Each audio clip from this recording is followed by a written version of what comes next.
Special call Finance Committee meeting budget hearing for September 9th, 2025. Counselor Smith? Here. Watney's out. Alamon? Here. Brandt? Here. And Mr. Harden is out. So All we have right, we got three. Hopefully some other folks will join us before the end of the night. We shall see. All right, our only agenda item is 030925, which is a request for consideration of a 2025-2026 budget presentation coming to us from our city manager, Mr. Adams. Tonight we are hearing the budget presentations from our inspections department, our library, and our engineering department, which will also encompass our capital budget, capital projects budget, which is exciting. I don't see Wyatt. I'm here. Oh, sorry. He's hiding. Sorry, you were being blocked by Kale. So yay, you're there. My thought process is because Kale's presentation is going to be a lot more complicated and lengthy. I thought that it would be fair to let Judith and Wyatt go prior to that so that they could exit stage left and not be here as long as the rest of us. But they're welcome to stay. But they're welcome to Only stay. fair. But do not feel like you have to, I say very clearly. We had some good news this week. First of all, I think the first night of budget hearings went great. Very good to hear from both of our chiefs. And while they discussed their capital projects, their capital budgets, a lot of what they talked about, well, specifically Brandon, Kale will also be talking about, because we'll be talking about the new fire station. But we did, oh, there's Mr. Harden. But we already heard about new fire trucks, new police vehicles, ammunition, guns, all the things. So there are capital expenditures that don't fall in that capital projects budget, which is what Kale's going to be talking to us tonight. We had some good news this week. This was our first August and Sanford move-in session without having to deal with Target incentives.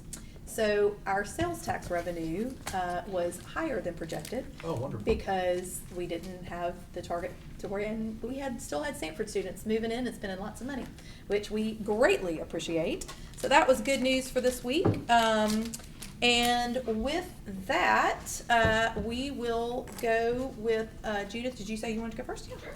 All right, we'll start with library.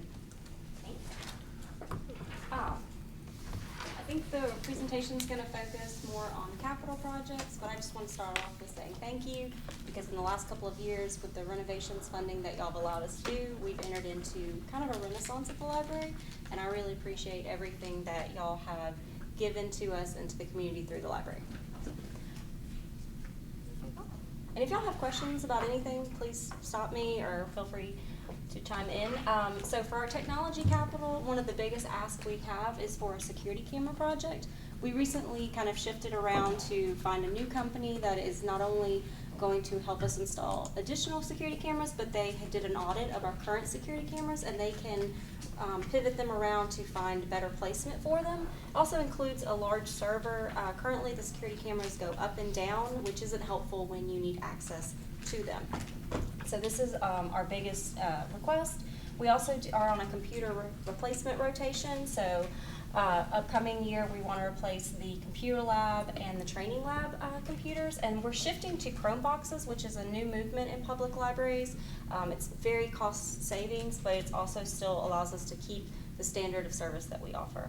And how long do y'all typically, what do y'all expect the lifespan to be for y'all? We try to make it 3 years, but typically doesn't. So 2 is a good round if we can get them, just because they're used so much. And these are in the public Yes. computer labs. These aren't like your computers in No. your offices. These are the ones that people are using in the labs. Yes. Can I ask a question? Yes. What's a Chromebox versus a Chromebook? It's totally different. So Chromebox is just the computer. Now, I am not my IT team, and they did drill me on this, but it is not a Chromebook. So it is more centralized. Everything's kind of like a PC, but just a Google version. So, and a lot cheaper, turns out. Jamex coin machine, that's standard. We offer printing to the public, and then just an employee badge printer. Nothing major there. You want me? Yeah. Building capital, so one of, an interesting request that we're asking for is a lactation pods for the children's department for a lot of different reasons. Our children's department is covered up with nursing mothers. We also have several staff members who are nursing, and we do not have a place where they can comfortably do that. We've looked at a Mamava lactation pod. We actually went and toured one at Milo's warehouse in West Homewood, and it allows for the mother to be in there comfortably, allows for a space for another child, and where we're looking to put it also has stroller space. And this would allow us to be compliant with the Pump Act for nursing mothers. And currently, if someone wants a private space, they go in my office, whether they're a public or a staff member, and that's perfectly fine, but we want to give them this space. And where are y'all proposing to put it? In the children's department, so it does come on wheels, so later on, if Okay. we shift around, it can be moved. But when you first walk in the children's department, Yeah. we've got some old study carols. Yeah. And we wanted to put it there. Okay. So. Cool. Okay.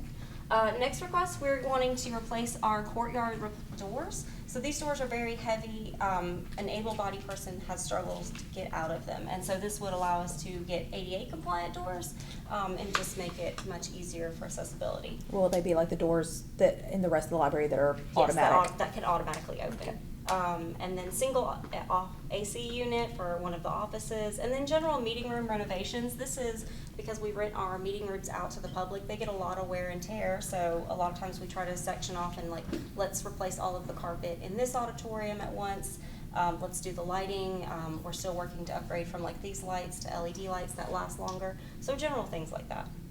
So are you talking about on that AC unit, like a window unit kind of AC unit? No, it would just be. Aren't we on central air there? We are, but this would be an office unit, but it's not a window unit. Is it like one of the floor Yes. models? Mhm. Yeah, like one of those, those It's portables. just too hot in that office? Well, the unit they have is old, so it doesn't Oh, run So they have efficiently. one there now? Yes. Okay. Do you have any questions about building capital? Furniture capital, so one of the requests that we have is we want to replace our boardroom table and chairs. It's from 1996. It has served us well, but it is broken in several areas. And our boardroom not only hosts all of 9 of our book clubs, it hosts several official meetings from the county and library board meeting as well. And this goes in conjunction with, we're wanting for phase 4 renovations to redo administration along with the children's department. So this is just part of that. Meeting room replacement chairs, again, goes back to we rent our rooms for the public. They get a lot of use, they get damaged. So this is general. The desk chairs, that's for staff replacement, just a rotation of that. We are wanting to open an additional study room. So right now we have 6 study rooms, and we've identified an area that we can turn into the 7th. Currently, our study rooms get used about 4,500 times a year. And there's always a wait for them, whether it's in the morning, people are using them for meetings, or in the afternoons for tutoring. So having one more space would just help provide a new service. And then a few minor things, just some copier cabinets to help along with the area. We've got some wall displays. The biggest one down here, well, it's not biggest, but $7,000. This is to update our cafe furniture. I received a grant from County Commissioner Bolin for $10,000 to update the furniture. It would help it be more modernized, where it could be moved around for study groups, but also provide power for people who are teleworking or doing interviews. So this would just go and coincide with that grant. So it would be $7,000 of our money Yes. in addition to the $10,000 that he's Yes. given y'all. We had requested the full amount in the grant, but he could only do half, Okay. which is still appreciated. Yeah. Any questions? I do. Washer, dryer, what y'all do?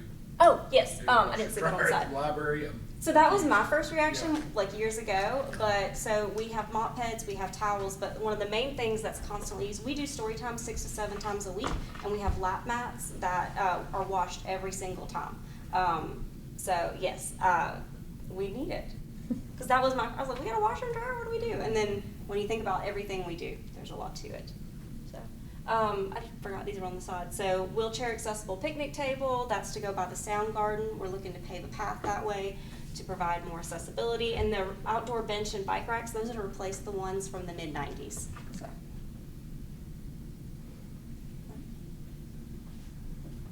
Phase 4. So this is going to be in Kale's budget. This is the final phase. I promise I won't come anymore for phase 5, 6, 7, 8. I think we're all ready for the phases to be done. And this would finish up in the children's department and allow us to replace the floor, Also update the paint scheme. We have a really wonderful mid-90s color scheme. And I will say our children's department, they're so creative and colorful, they can make it work. But we want to provide modernized colors, but also we want to be able to print vinyl decals so we can change out, and that would give us kind of a neutral palette to do that. We want to continue into administration, update the boardroom. Right now we have a very dark wallpaper. It's not the most welcoming environment, but again, it has served us well the last 30 years. In general, update the signage and update the restrooms in the administration hallway. Some of the restrooms actually haven't been touched since the 70s when it was the church. So that part we would really like to update, because when you walk in, you see that yellow floor. It takes you back. So, Kale, that seems like a big number for that, just that. Is there a lot more work than that? No, that is, right. But Davis is working on it, they've been released, they're gonna have the plans done by December, I think, because the project has to be finished by May. yes. So it's the restrooms that The add a lot bathrooms, to it. yeah. So you're looking at 3 restrooms, but then also paint and carpet. If you go back to when Debbie made the first phase request, which she thought the whole project could be done in one phase, this was pre-COVID, and then that amount just skyrocketed, and now it's been divided into 4 phases. So that's just part of it, unfortunately. But bringing Kale in this year on phase 3 has helped us keep the cost down, because we've been able to become competitive with the bidders. Is the restrooms, will they be ADA compliant? So as 2 well? of them already are ADA compliant. They're, the current phase 3 that they're about to renovate, those restrooms, they're gonna turn those into ADA compliant. So it would allow for all the restrooms minus the single stall ones, the children's department, and there's 1 single one in admin, to be ADA compliant. And also when the bids come in under budget, we're gonna be glad that we have that number. It's a lot easier saying, oh, we were under budget on the bids. For the bond, or it's a lot easier with us. That's right. You don't want me to come back and ask for Yeah. more money. We'd much rather you say, we didn't even use all the money. Exactly. See? All right, fantastic. That's all I got. Do talk about, because I know you have 1 personnel request, do explain that. Yes, so we currently have a part-time administrative assistant that's 19 hours a week, and we've had that position 2.5 years. We're requesting it go up to full-time. So what this position works on a lot is our record keeping for the library board, but also the record keeping for our grants. We're averaging about $100,000 a year in grants, and Barry can attest, we don't do giant purchases. If it's a collection development grant, you're gonna see a lot of small purchases for books and things like that, or if it's a craft program that we're working on, you're gonna see a lot of small numbers. So that's a lot of receipts to keep up with, and having that full-time will allow us to manage that better, but then also look for additional grants, because that's always our goal, is to think outside the box and set us ahead of the curve. All right. How many of your team members are full-time versus part-time right now? So currently we are 55 employees, with 25 being full-time and 30 being part-time. So our part-time outnumber full-time. Yeah, so I think that, the library has always been judicious with how it allocates its funding, has tried to do a lot with A little. the resources that they have. So I just appreciate the effort always, and I think that the opportunity to potentially elevate someone from part-time to full-time. Especially if it means maybe finding some more grant. Yes. That's right. We love Yeah. our grants. Because that's a return on investment Yeah. that is always worthwhile. Appreciate it. And this position wouldn't become full-time until January, so it would be a few months into the fiscal year. Yeah, okay. All right. Well, Anybody else have any questions of Judith? Counselor Smith, I just have a question related to, again, this probably goes back to format from prior years, and we're doing things different this year, but Yeah. compared to where we started, 3 of her line items made adjustments, but there's 0-sum difference in the budget. Bottom So number. are we doing are we marking that up as we go along, or how? We're really not. I mean, Okay. it's just, all of that, I think when we get the final budget, all of that's gonna be reflected. But yeah, I mean, we're unlike in previous years Yeah. where we literally went through line by line by line by line. We're not doing that. That's it. this year. Okay, I just Yeah. want to clarify that. Yeah. Some of the stuff had to go up with the CPI and some didn't. And so it was kind of a choosing which ones made sense that had to go up with the CPI. Okay. You're good. okay. Thank you Thank so you. much. All right, well, I appreciate it, thank y'all, and Thank you. I'm not gonna stay, so I'm sorry.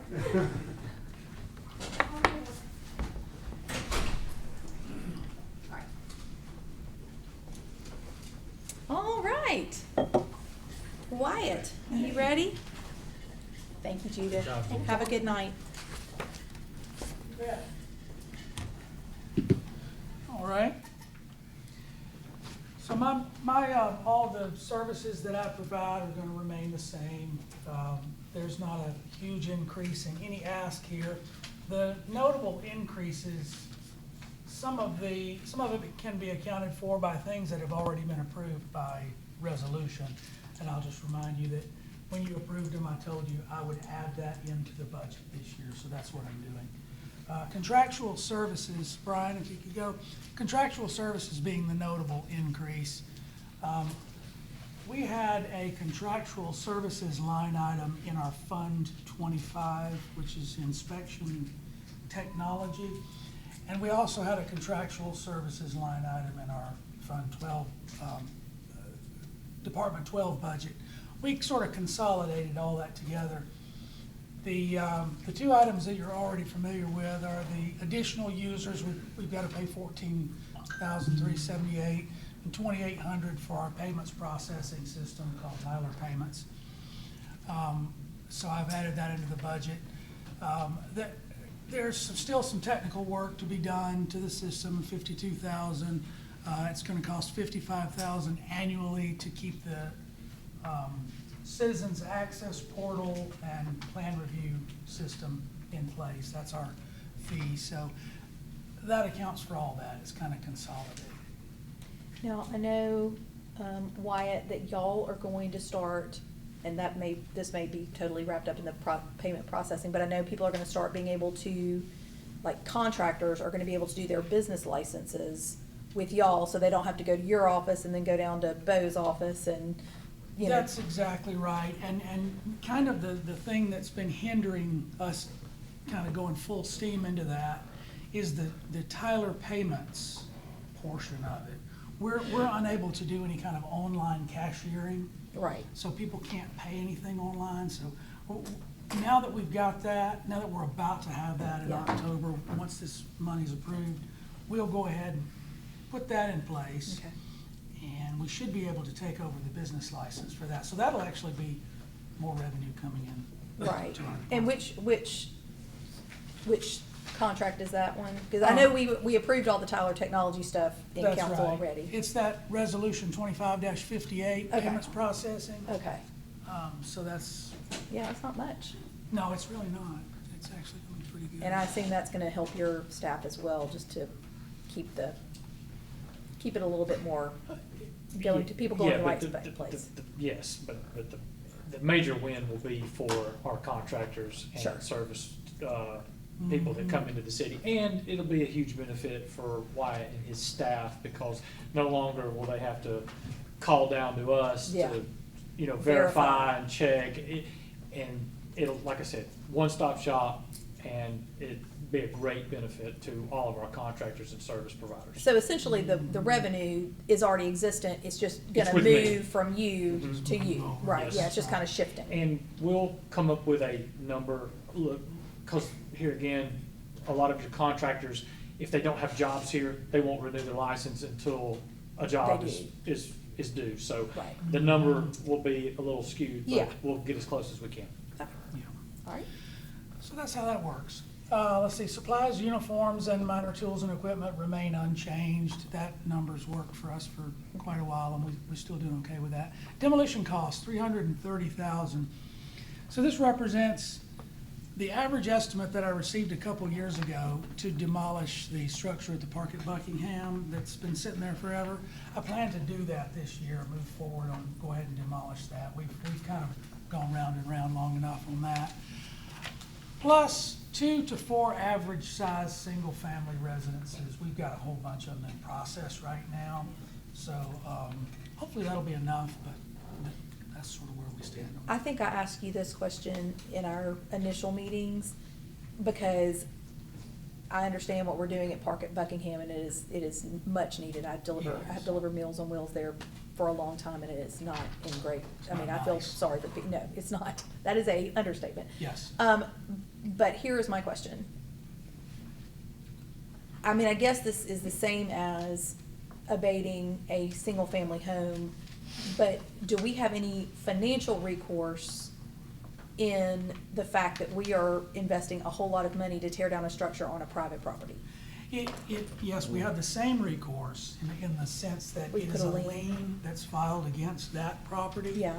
So, But how does that work with a commercial property? Because I get it with a single-family home, it's like if the Can't house. sell it without that You lien. can't sell it with that lien being That's right. satisfied, and I assume the lien is much larger than would be on a it would single-family be- home. It would be, yes, Okay. that's right. And I assume does the company, I know the management company changed. Have we had any, They sell again? The whole Conversation. management Huh? scenario out there is like a shell game. think It's, it's- it just seems like when they you- constantly are. Yes. Yeah, just when you think you've got a Found good them. contact and things are working smoothly. That all just- goes along, okay, so that's something big that you're game. planning on doing in 2020, starting maybe like the beginning of the year? Yes, probably around the beginning of the Okay. year. Because it'll require some asbestos abatement, and there's a whole process there. Okay, And before I let you get away from that one, he wanted to have $2 million down there for the Tell Hotel. We don't know the timing of being able to do that. I figured I could come back to the council and do a special request for that on that. I will be glad to not be here when that happens, just saying. I'll be glad to see it happen. Yeah, As I'll be well. glad to see it happen, but I'll be glad to not have any part in it. Thank you very much. All right, Okay, we good? excellent. Memberships and subscriptions, 800. We're going up a little bit on our travel and conference. We're trying to get a little more involvement on that, a little more group education. And Didn't you say there's a specific one that y'all are planning on doing that y'all haven't really all done before? Did you mention that? I can't remember. That may have been somebody else. That wouldn't be us, I don't Okay, believe. okay, it must But, have been. we have some pretty good ones. Yeah. We have several really good ones that are available to our guys, so I'm gonna really encourage that. The tuition in schools, that's really not new money, that was a line item that was moved over from the old technology fund. And we're just kind of bringing things together, simplifying things, cleaning things up. Technology fund's still there, and it's gonna be good for some of the technological improvements that I can foresee coming in the future, but that's for another, whole other discussion. Any questions on my department budget? Yes, sir. Wyatt, I just have a question about uniform expenses. Could you just tell me how those are categorized in your department, or what falls under that category? What falls under that? Yeah. Sure, yeah. So generally, it's pants and shirts, and hats, Is it city branded, the shirts? all city branded, yeah, Pants. not the pants, but, you know, it's just, it's sort of like tough pants that are, you know, good on a work site. And then all shirts that have the City of Homewood logo on them, same with any hats. Our guys are not big hat wearers for some reason, so we don't really get into that whole lot. That's great. I wanted to make sure they were, city branded, because that's always great for when they're out in the community that people know. I think everybody who works for the city, whether it's fire, police, whenever they go out, they all have either the polo shirts or they all have the Homewood City logo on them. That's right. We, you know, if they start looking worn or old, whatever, we just say, get rid of that one, Yeah. They'll get you some new shirts. So I'm kind of big on that. I like them to look fresh. No, that's great. Thanks. Okay, moving on to maintenance. Did somebody have a question right here? No, I think you're Sorry. This is Lee's department. Supplies, uniforms, going up a little bit on uniforms. We feel like maybe they need to upgrade a little bit. And who's the guy that works with Lee now? Matthew, yeah, he does great, by the way. Minor tools and equipment is going up to 9,500. That's due to the laws changing related to Freon. There's a new type of Freon, so all the equipment's gonna have to be converted, and there's special tools and tooling required to do that, so that's gotta go up this year. Building repairs and maintenance has been 50,000 for as long as I've been here, so, and that's a pretty good amount. We always have things that come up, that need to be addressed, and it's good to Speaking of have that, that is there a money. window out around your floor? I No. swear I thought I saw a window A window? out. Yeah, it looked like there was a window out somewhere. Oh, the third floor. Oh, is that where they're doing the renovations? Yes, okay, thank you. I just saw it today and it looked like it was fourth floor. Okay, thank you, that makes Okay. sense. Yes. And then maintenance contracts, 19,000, that's for your elevator, and the train. Mostly it's for the train chiller. Yeah.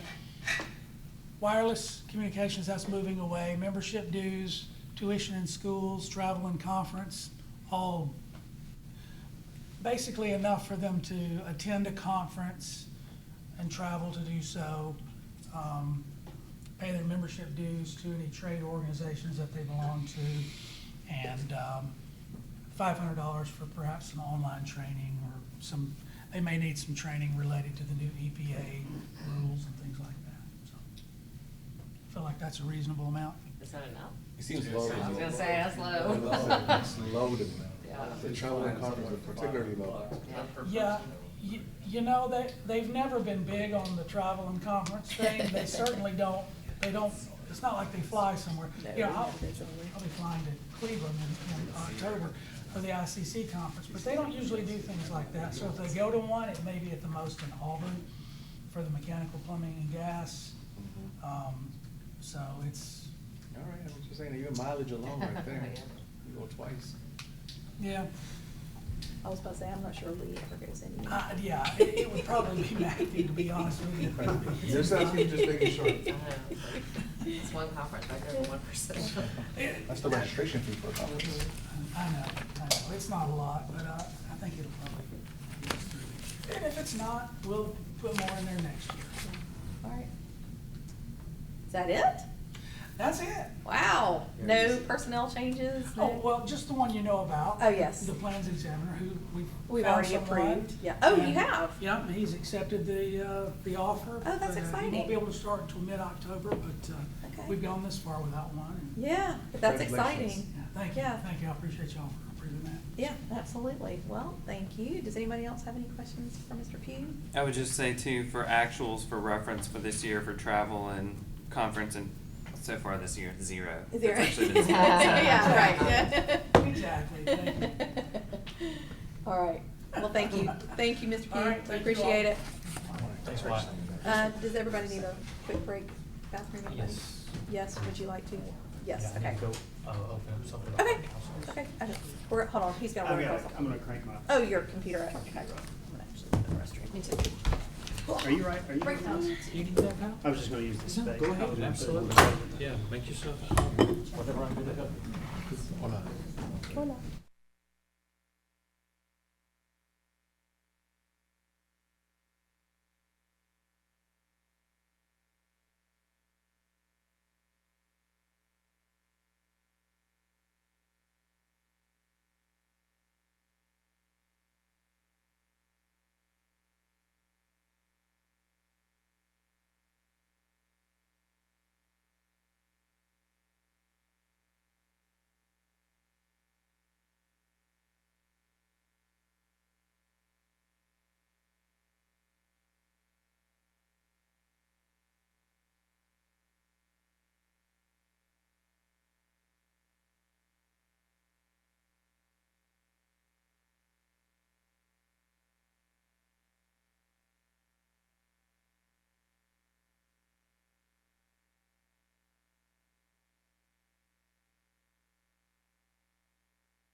first night. I think Bo gave it to me.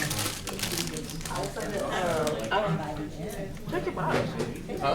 Check your box. It's got 15,000 things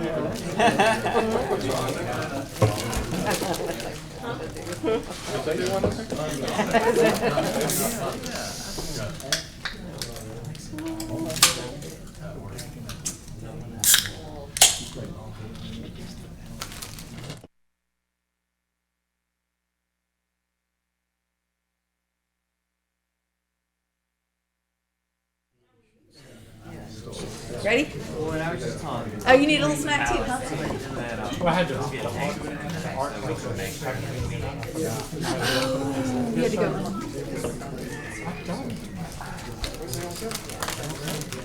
What are you looking for?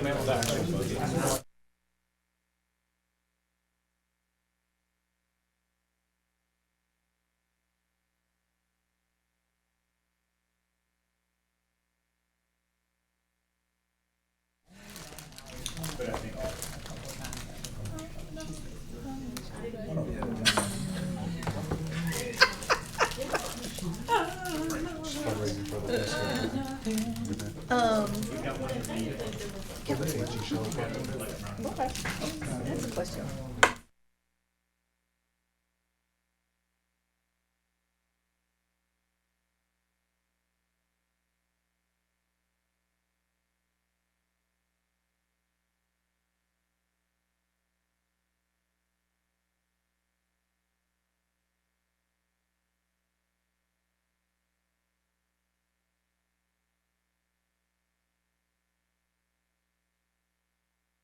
Yeah, let's go. Come on. We're on track to finish early. I feel like you're gonna Well, I send told us. Bo I have 2 hours, right? Yeah, right. You have 2 hours. Yeah, an hour and 20. I didn't agree to that. Let me. Action. So I'm going to talk, I think we only actually have one slide in here for 0113, which is my department, general Right. budget, general fund. My wife always tells me don't bury the lead because my stories get really long. So we're just going to dive right into it, Brian, is the personnel request. Right. There are a lot of words up here that I'm not going to read, but there are 4 reasons why we need a senior civil engineer, which is a pretty high-level position. So grade 29. Number 1 is the service load. Since I've been here, we've taken on trees, fences, and signs, and we haven't added any staff. So everybody who's currently upstairs is full capacity right now. The other one is the comp plan that we're gonna start this year, or next year, November.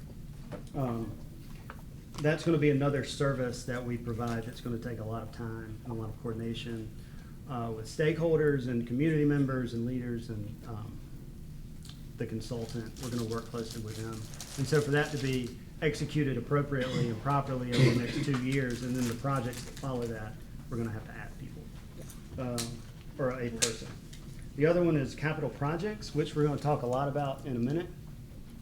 We have $8.5 million budgeted for capital projects, the sum over the next year. And to put that in perspective, over the past 3 years, we've done about that much. So we're gonna do 3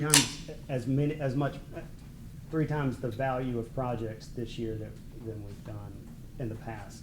And a lot of that has to do with doing the way we're doing things now, which is fire department, library, public works, all those projects are kind of being funneled through us because we have expertise in bidding and contracts and funding and that kind of stuff. So, and the last one is succession planning. If I'm not here, then the engineering department doesn't exist. And if Hannah's not here, then nobody knows how to turn on the GIS computer. And so that's a risk, right, that we have accepted for a really long time. And this new position will be able to backstop those gaps. So that's the personnel request. Does anybody have any questions about? Yeah, Glenn? I've got some backup statements to give perspective on things.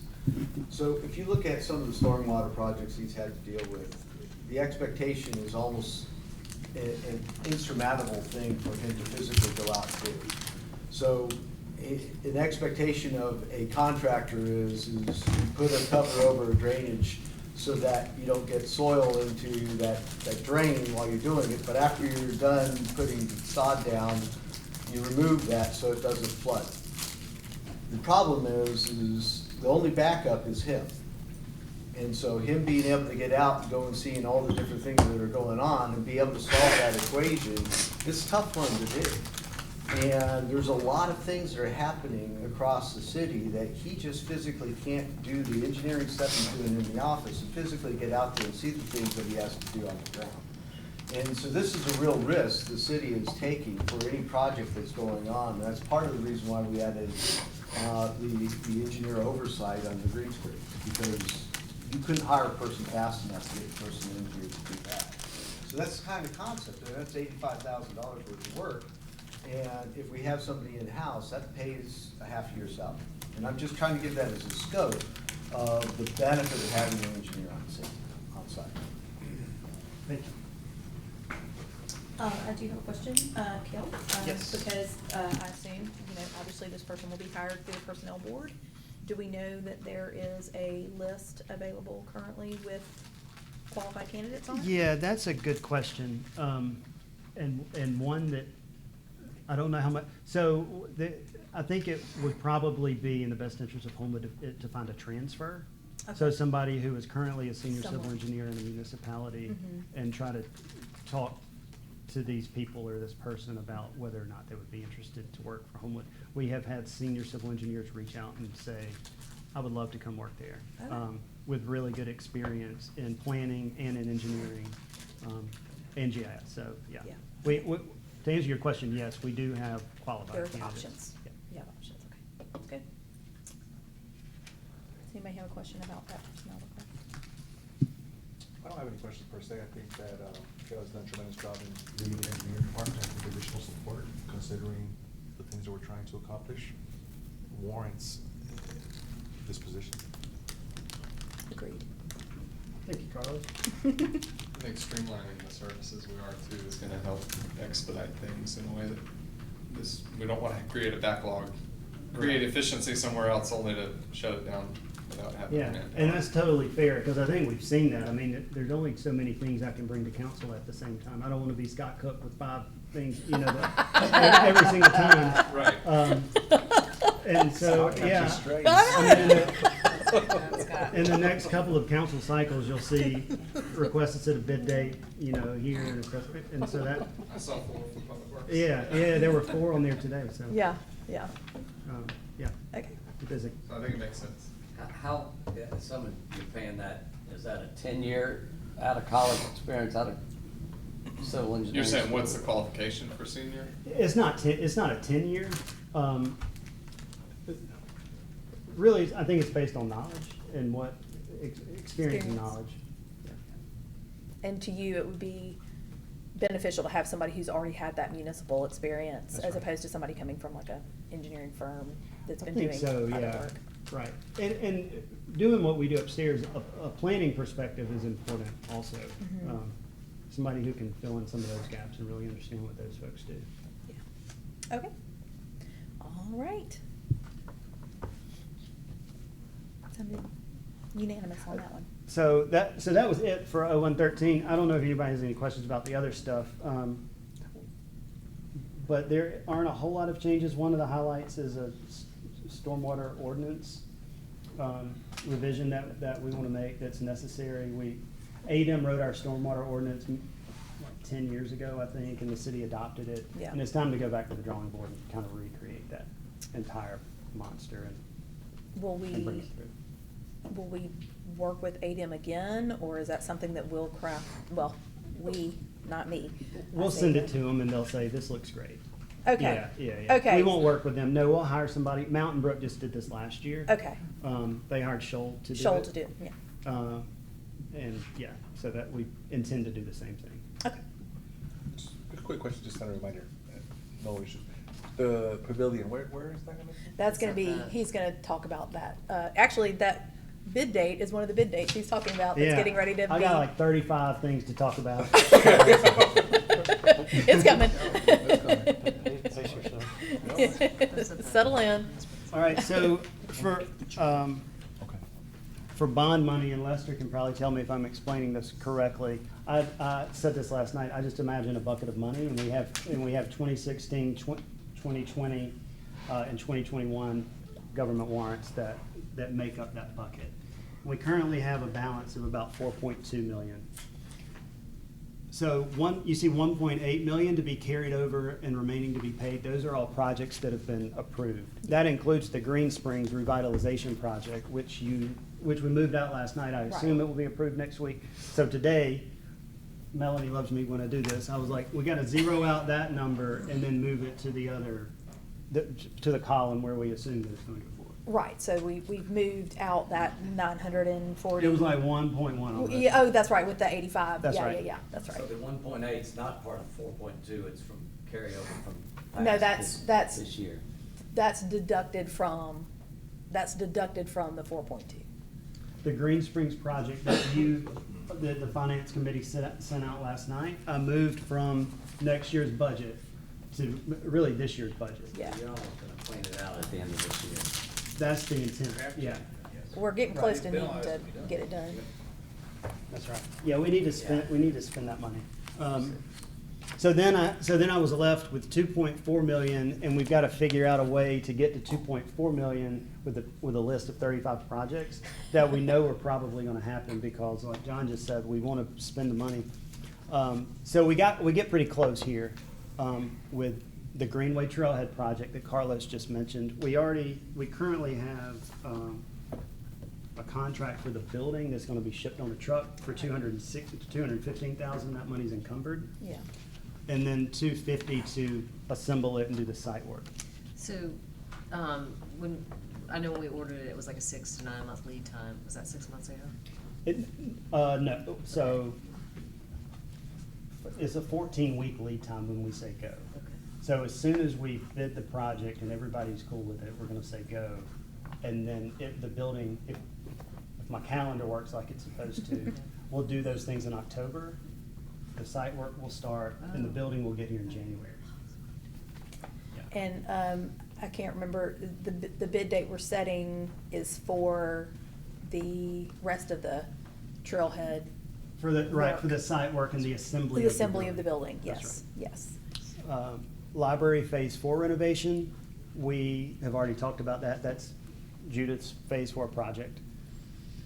The Waffle House parking lot, Mayor's already asked me to speed that up as fast as I can. You gonna get out there and pave it yourself? I'm not sure what more I can do. But it's currently in design. We're gonna push on the designers and hopefully bid it as soon as possible. Who's doing that? I can't remember who's doing that. EDT is doing the design. Along with William Johnson, who's a landscape architect. Yeah. US 31 tunnel improvements, this is one that we postponed from earlier this year, right before school was about to start. Mhm. We're gonna do it, Over the summer. bid it in March, yeah, and do it over next summer. Fire station number 1 slab repair, I don't know if we've talked about this. You guys approved the design for the slab Yeah. a few months ago. That design is in. We've gotten a price for it. 95,000 is gonna cover it, and we're gonna do that as soon as. Because that slab had started to Yeah, deteriorate. that's right. Yeah, it's cracking From the up. weight of the, back to the tunnel improvements, that's not gonna be affected by anything that the PIG is doing, right? It will all happen about the same time. Okay, Yeah, okay, exactly. we're gonna coordinate, We think that it's going to coordinate well together. Okay. It'll take some work on both sides to Right. do that, but they've committed to try to make it as seamless make as that, possible. okay, I thought to myself, I'm like, oh, that could get squirrely, Yeah. okay, yeah. It could, but I mean, there's a pretty clear line of, like, construction line where we're Sure. gonna stop and they're gonna. They're pick gonna up. take Yeah. over, right. And the hope is, and what they're thinking is that by the time we hit May, May-ish, when this will start, they'll be done with that wall on that side. So then doing the landscaping and the tunnel improvements at once should be relatively easy because by that point, they'll be working hopefully in the store. Okay. And the last thing is fire station number 2. We went through an RFQ process for A&E Architects and Engineering Services. Yes. A few months ago, we selected Birchfield Penuel. That contract is on the referral agenda, I think, Monday night. Yep. for $693,875. So we budgeted that here. This is for the future fire station number 2 on Green Springs. And this is that is just for the design and the The engineering. design service, Right. that's right. Cause the thought is that if hopefully construction prices don't go through the roof again, we're talking about 10 million probably for the construction of the firehouse. That's right. And that's what, in several minutes, you'll see that we have 5 million budgeted in future years. Yeah. So 5 million across 2 years. Right. To make 10 million. Yeah. All right, so that those projects total up to that 2.418? 2.4, that's right. Yeah, Yeah, with almost 2 million being carried over. sure. Yeah, so that's it for the bond money. Now we're talking about capital, Brian. All right, let me explain this quickly, or not quickly, it won't be quick. The top revenues, I want to talk about those. Central Avenue Tap Sidewalk Project, that's the one down here. We're going to talk about this one a little more in a second. But this is an 80-20 match with AlDOT. So we're going to end up paying $600,000 this year. It's probably going to be a multi-year project. We're going to pay $600,000 to the contractor, and then AlDOT's going to send us $480,000. Okay. So that shows up in the revenues. The HUD grant is the Congresswoman Sewell's appropriation Yeah. that got funneled through HUD, and we will pay the contractor, and then we'll pull that money down. So that's a 1-to-1. So we've got 500 here in expenses and 500 in revenues. It's $1 million total though, right? It's $1 million total. It's gonna be a mess, like, the whole thing is. This is why we wanted to hire the grants person to help us That's right. organize the grant funds. Yeah, and so that we have it in 2 years. Okay. Multi-year. And that's why some of these in yellow Bless you. are in yellow. The ones in yellow mean that they are multi-year projects, that we have budgeted for them in multiple years. And then the DDI, we have submitted an invoice to Jefferson County. They came back with an intergovernmental agreement that is on the referral agenda Monday night. And so hopefully we'll receive that check in early to mid-October. That's great. from them. And that kind of, because we submitted our check for 5.8, and that million will basically take that down to 4.8. That's right. Yeah. Once we receive that money, And they committed to doing that a year ago. Right. So, which we were very thankful for. All right, so now what's gonna happen is the ones in green are projects that projects that show up in the capital budget that I'm gonna describe in words. And then I'm gonna sit down here at my laptop and go through all the rest of them, because Okay. they all have pretty pictures. So bridge inspections are bridge inspections. We do that every other year in September. 2026 is gonna be the year that we have to do it, is 25,000. Crosswalks and traffic calming, that number has been that way for a couple of years now. We do use that money to put in RRFBs and crosswalks whenever it makes sense to place one. The comprehensive plan, we have budgeted $100,000. That is an 80-20 split from the grant that we received, Building Communities Grant, I think it's called, from the Regional Planning Commission, where they're paying 80% of it. So I think we're just gonna end up writing them a check for whatever 20% of the consultant fee is for this.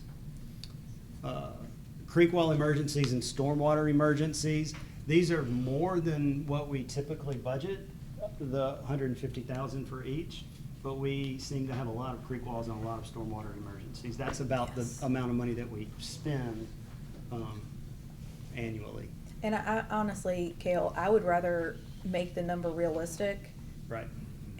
than have Having you to in come Berkeley back. have to keep coming back and saying, we had another creek wall fail, and this time it took down a pool. Seemed like the Yeah. one that was up near behind Brookwood, that was going up to the retirement, it was 450,000. That's my number I remember. That was like 6 years. Oh, that was that Yeah. pipe replacement, yeah. That was they- that long ago. That was the before, street. that was before. That was It before. like Before your 6 time? years. Yeah, that was Seemed like before it was Cale got last here. month. All right. No, that was in I'm a, just saying that was one. I mean, 18 or Yeah. One emergency I don't that we know. ran into. yeah, yeah. No, so I appreciate you putting in a realistic number, because I don't think there's any reason putting in 50,000 and then having you have to come back every time something fails, because those creek walls are old. And you'll see some in here, like, we'll get to them, but like the stormwater on Overton Drive, like some of these projects, we should be able to handle like kind of right on the spot because they're small infrastructure projects. And we could possibly use some stormwater emergency money for some of these others that we're calling capital now. Sidewalk repairs, we have $50,000 in there. We use that money every year. And does that encompass, or is that a separate line item for our continued ADA upgrades to sidewalks? Because we've been trying to make sidewalks accessible that aren't necessarily accessible now. That's right. So is that money is also that? Yeah, certainly. Yeah. We use that to put in ramps. Right. Berkeley has sidewalk money, he uses it. Yeah. We basically just kind of share. Share. Talk back and forth about what's on the priority list and. Yeah. Is that enough? I mean, I'm just asking in terms of, because of the things you're mentioning and we built sidewalks, they're not all ADA compliant, and there's still projects pending. Yeah. I mean, the good news, everything that we've built recently is Yes. ADA compliant. It's I'm the saying old like the stuff. old one, Yeah, yeah. right. But this sidewalk money is different from the ADA, don't we have a separate, or we've had a separate ADA No. pot? No? It's always It's been in this. repairs, yeah, and it all functions out of that. Yeah, and Berkeley is doing a lot of work in-house now. Yeah. With his own forces. Yeah, I'll tell you that I think most of that 50 ends up getting done for ADA. Because most of the other stuff is really handled through something else. Most of this money ends up being ADA either because we're doing a repair project that happens to be near something that needs a ramp, so when we repair it, we go ahead and do the ramp, or all these times where it comes up at, as we've done every month or so, where we're doing something, someone says, hey, we need an ADA ramp there. And that's usually, that's where this money comes in. So I would tell you that most of that 50 gets used for ADA. So this is not really new sidewalk money? It is not at all new sidewalk. Yeah, I think we That's basically, what- every right. year, It is yeah. not at all new sidewalk. Which is fair, it's called sidewalk repairs. Yeah, Not Yeah, new sidewalks. it but- is, all of that money is going towards existing sidewalks, either to Understood. repair something or ADA, but most of it goes to ADA. And I will say, I'll ask this question, and this might help clear that up. Kale, I would guess that the new sidewalk money is probably gonna show up in Berkeley's, Public Works budget, or do you have it For the here? ones that he does, in-house. Yeah. We have some that we'll Yeah. talk about in a minute, that Okay. like sidewalk cars, there was one or two more, I think. Yeah, there was one down there's there. Malaga. Yeah, Malaga. Malaga, yeah, so we'll talk about those in a second. Those are capital, those are new sidewalk yeah, projects that okay. aren't included in that 50. Whatever Berkeley had last year, that's what was being carried forward this year. Yeah. And so that wasn't what we talked to specifically unless you wanted it to be upgraded, which we could do a line item discussion on. And we can do that when he's here on Thursday. Okay.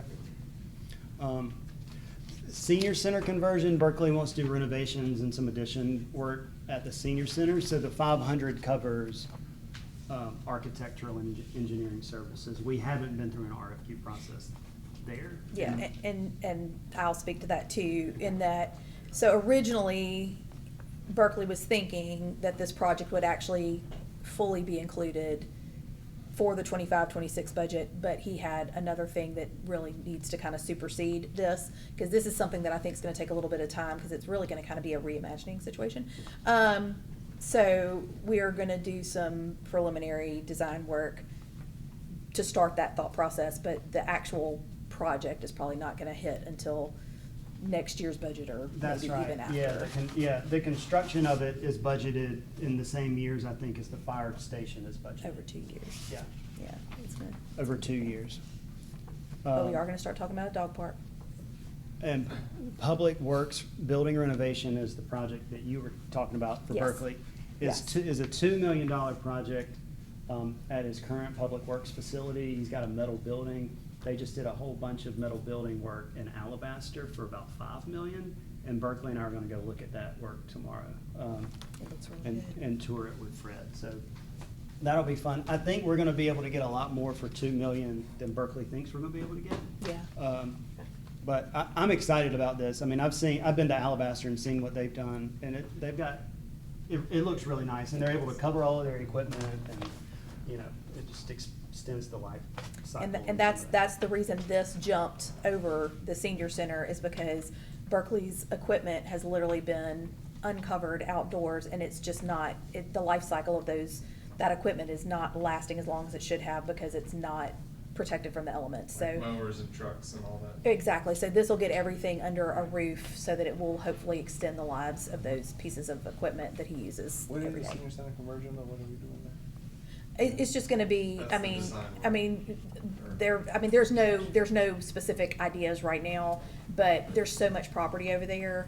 Oh, It's, I'm it's, excited. I just yeah, wanna- yeah. I just No, wanna I don't say think, something. there's no This real is- specific right. ideas yet. That structure a little bit anyway, and so it's yet to be determined exactly. Yeah, What the scope is. what the scope of it will is, be, but, But there's some work that's gonna be needed, so it's time to, in the next year or so, talk about what that scope's gonna be. yeah, Like so they can start roofs. thinking about like where they wanna Where they're putting expand, it. and Yeah. going out front, going out back, all the things. I do have a slide on the pickleball court, so I'm gonna skip that. Yeah. And then the light pole, so if you remember on 18th Street, we painted the light poles up here on the corner of 29th and 18th. Mhm. And they look amazing and really spruced up the area. So it was about, I think, 8,000 per pole to do it. And so we have identified about 16 poles in Edgewood to do the same thing. Yeah, if you drive around, you don't notice it until you start looking at them, and you look at the painted ones and the non-painted ones. The non-painted ones look horrible. Well, it's kinda like the old Compared to street signs. Yeah, yeah. Everybody was like, why didn't we do this before? Yeah, I really do think it will make a significant difference, Yeah. once it's done. And then the creek wall in Irving and Evergreen, we did some work so it's actually in somebody's backyard. It is certainly a creek. They had a wall failure maybe 3 years ago, and we came in and rebuilt a portion of it, and now another section is failed. But this is a real price for that. So So this doesn't come out of the creek wall emergencies, that this doesn't is a come little out, right. separate. Yep. And so now I'm gonna jump on here and walk through all the ones that aren't highlighted in green. We did a stormwater master plan a couple of years ago, and we had a lot of projects shake out from that. We had 5 really that were prioritized. One was Kenilworth. We finished that this year. That's the only one that we've been able to do. And that was really intrusive and complicated. Got a lot of people really, really excited with city officials.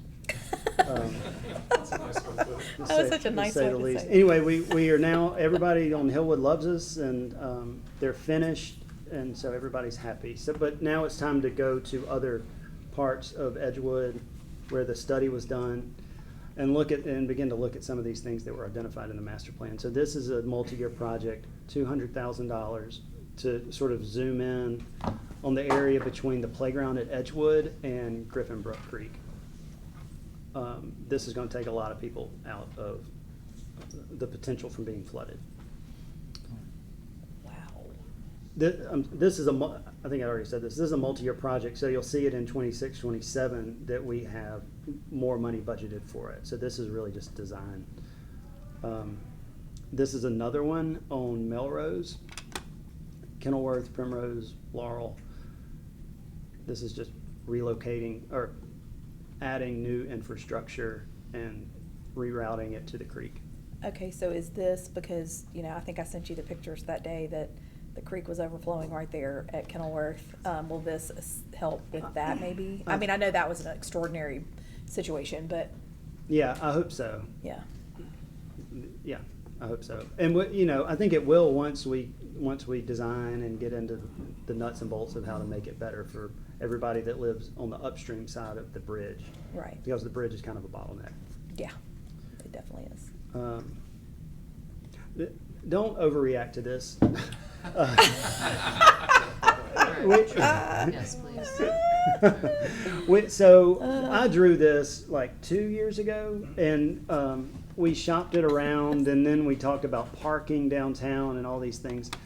So what it's really become, I think, is a pedestrian safety project to cross safely, so you not have this weird triangle thing. pedestrian safety, and additional parking in front of the Track Shack and Mama Goldberg's, and also a beautification project that the beautification board is working on with Lorberbond McNair. They're also on the design team for this project. The first thing Eric McNair said was, you got to get rid of those parking spaces because they will kill all the trees that are out there. So these parking spaces are going to go away. I don't know what is going to happen here. But this is just a concept. This is actually being designed by somebody who is much smarter than I am. There's a garbage truck issue that Scott Cook's trying to help me figure out here in this alley. We would love to close off the alley, but I'm not sure that that's possible. Counselor Andrus and I were walking down the sidewalk with a guy who was saying that it didn't need to be closed off, and he almost got hit by a car coming out of the alley. And a mom pushing a stroller. And a mom pushing a irony. stroller. Yeah, so just know that this is in design. It will be bid later this winter, and we have 350,000 estimated. Can I ask, I'm not ever Sure. but I'm just asking questions because I'm trying to figure out what all the little lines mean. So, over here where the white car, over on the left-hand side, Over here? in front of, yes, in front of, yes. Does that mean that there is gonna be sidewalk or concrete coming out to where that black line is? That's what that means in this, that's what I represent in this. In this, I don't okay. know that that's actually gonna happen. Okay, but this is just a concept of what it might be, That's and right. then straightening up the crosswalks, which Right. 1000% makes sense, and then what you're saying is that the curve would come out a little bit further from That's where right. it currently is. Yep, just to try to get this, just to try to make it less of a distance for a pedestrian to cross. Sure, Um, yeah, make it shorter. Yes, sir. That's a question. All along there, on the right side, where you're putting all those new parking spaces, those pavers are not doing great because of the trees. In front of the Track Shack? Yeah, are we Yeah. thinking of doing something different while we're doing this big Oh, project? 100%, yeah, that's part of this project, that's what I said.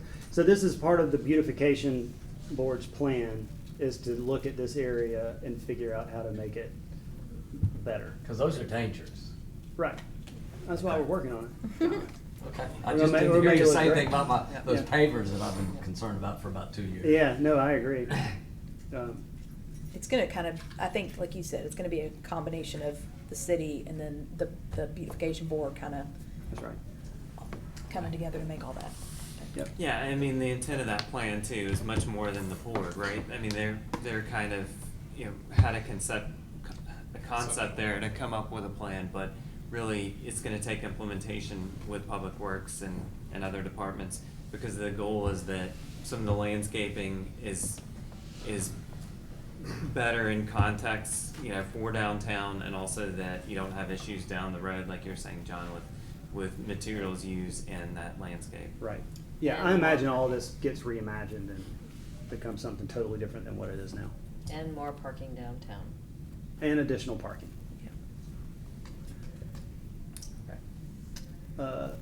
TAP project. Oh, yeah. So this is will be on the agenda in the next few weeks to set a bid date for this. It's an LDOT project, and those tend to last a little longer than they should. So, I think it's gonna be a multi-year project, but we're pretty close. We have the plans, we have the specs. We just gotta set a bid date and advertise it. And can you just run us through? What it is? Yeah. So the Oops, whoa. the RRFB that's in front of the battery, Yeah, the project starts there on Okay. the opposite side of the road. so you cross over to the, Right, so whatever you that cross over and you co-working start there, place is. yep. Yeah. And it's a multi-path, 7.5 foot multi-use path is what they're calling it.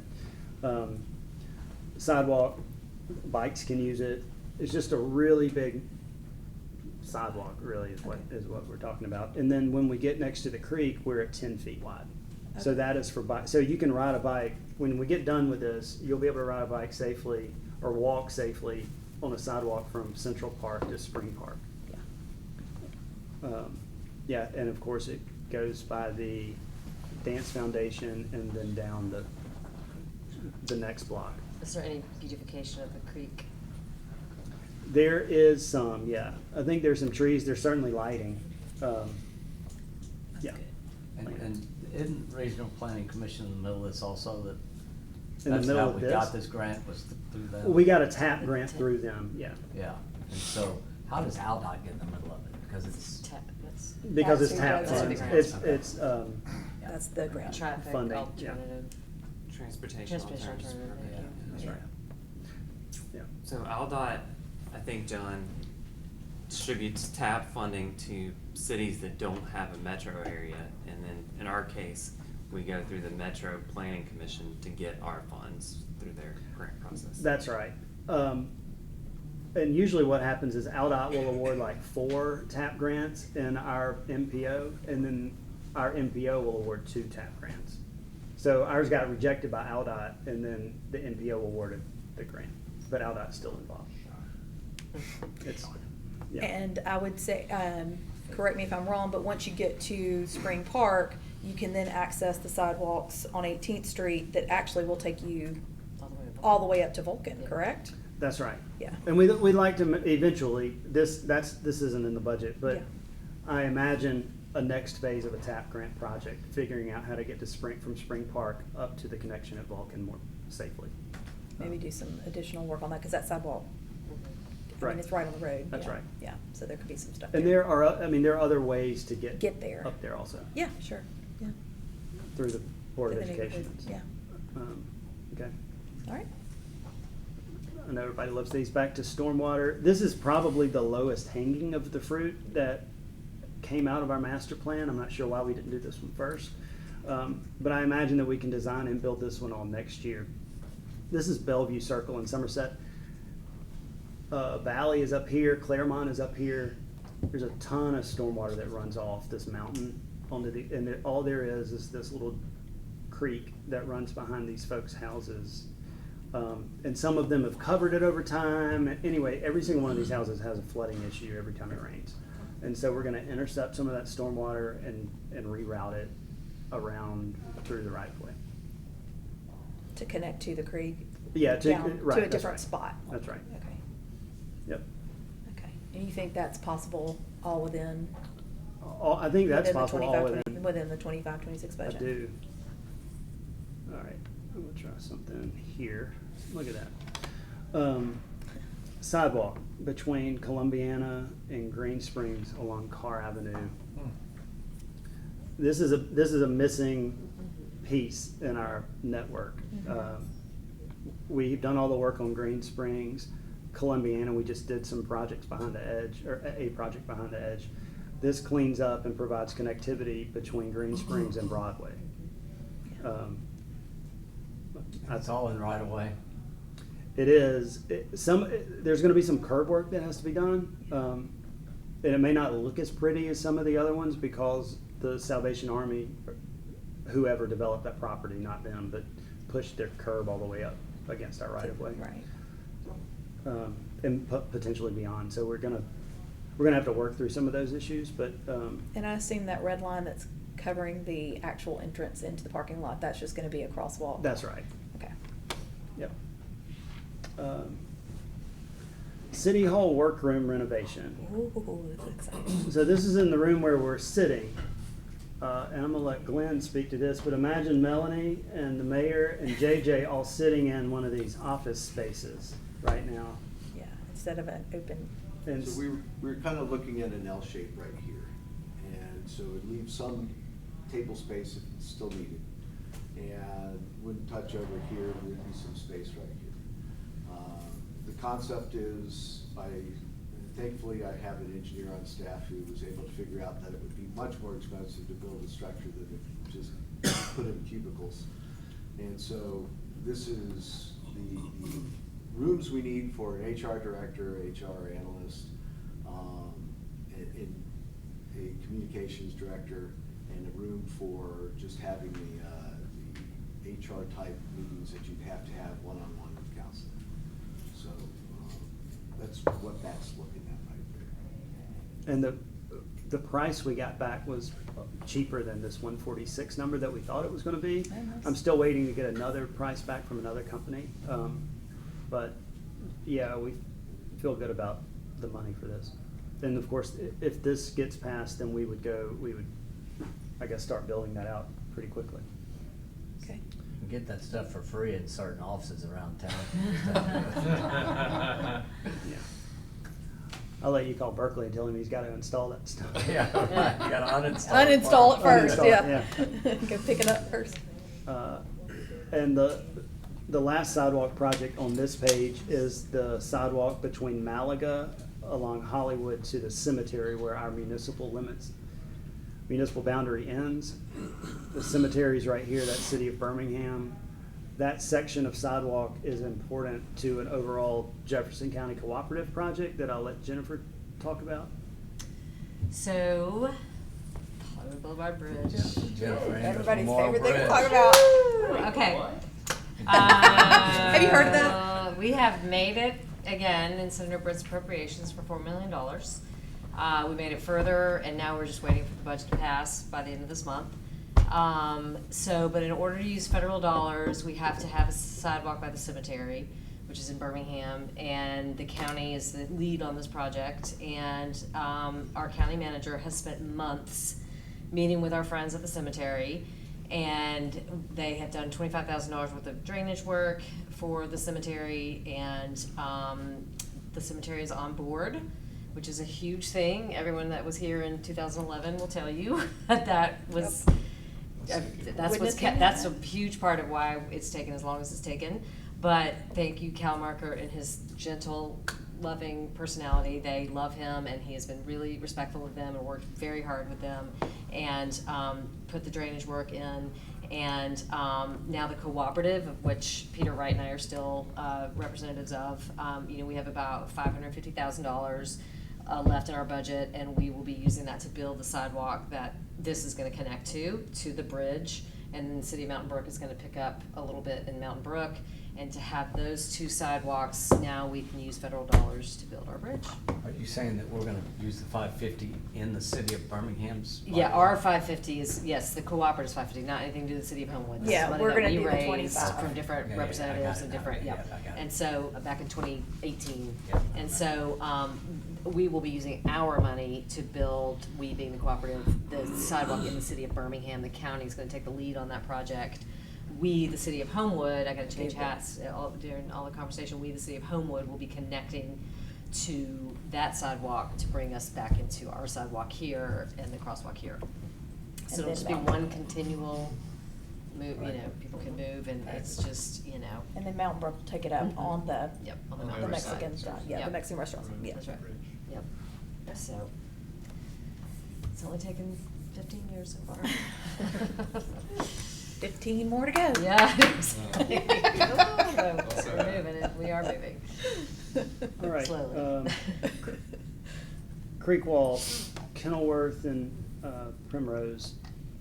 This map comes from a Creek Wall conditions assessment study that we did 2 or 3 years back in 2023, where engineers walked from Salter all the way up to Central Park and identified the condition of the walls and all the locations and graded them urgency and high urgency and immediate, moderate, low, represented in colors. So the plan over the next couple of years is to start using this to go and attack some of these problematic areas where we have them, and hopefully we won't be chasing failing creek walls down the creek over the next decade, which is what we have been doing. We've been able to knock off some of these, specifically down Broadway this year. We've done a significant amount of creek wall work. This one is a project here on the corner of Kenilworth and Primrose. Failing creek wall, the guy's backyard is caving in, that kind of thing. So we're gonna shore it up. Hold on, wait. Sorry. Can you go back one? Yep. Brian, can you go back one? And then this purple section down here, This purple section? that purple section and this purple section. So This- that's the one that you're talking about. Yep, this is the section I'm talking about. Okay, up there. How about this one down there? We're praying for this one right now. that it just stays in place. Access is really hard here. Okay. Help me where that might be.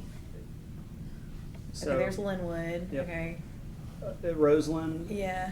I think Trey's That's that house is creek right, or behind. Fletcher's Oh, house. the goals, okay, yeah, Right yeah, around the corner. yeah, okay. We did some work along this area, so. Right. 1523 just got built, I think, was under construction. Mhm. We came back here and did a lot of this work, Okay, so. so we're just hoping that it kind of hangs. So on. I made that up. We're good here. Sorry, I forgot where we were. Yes, we're good here. We'll shift our We've already- prayers elsewhere. We've already made that correction. Okay, gotcha.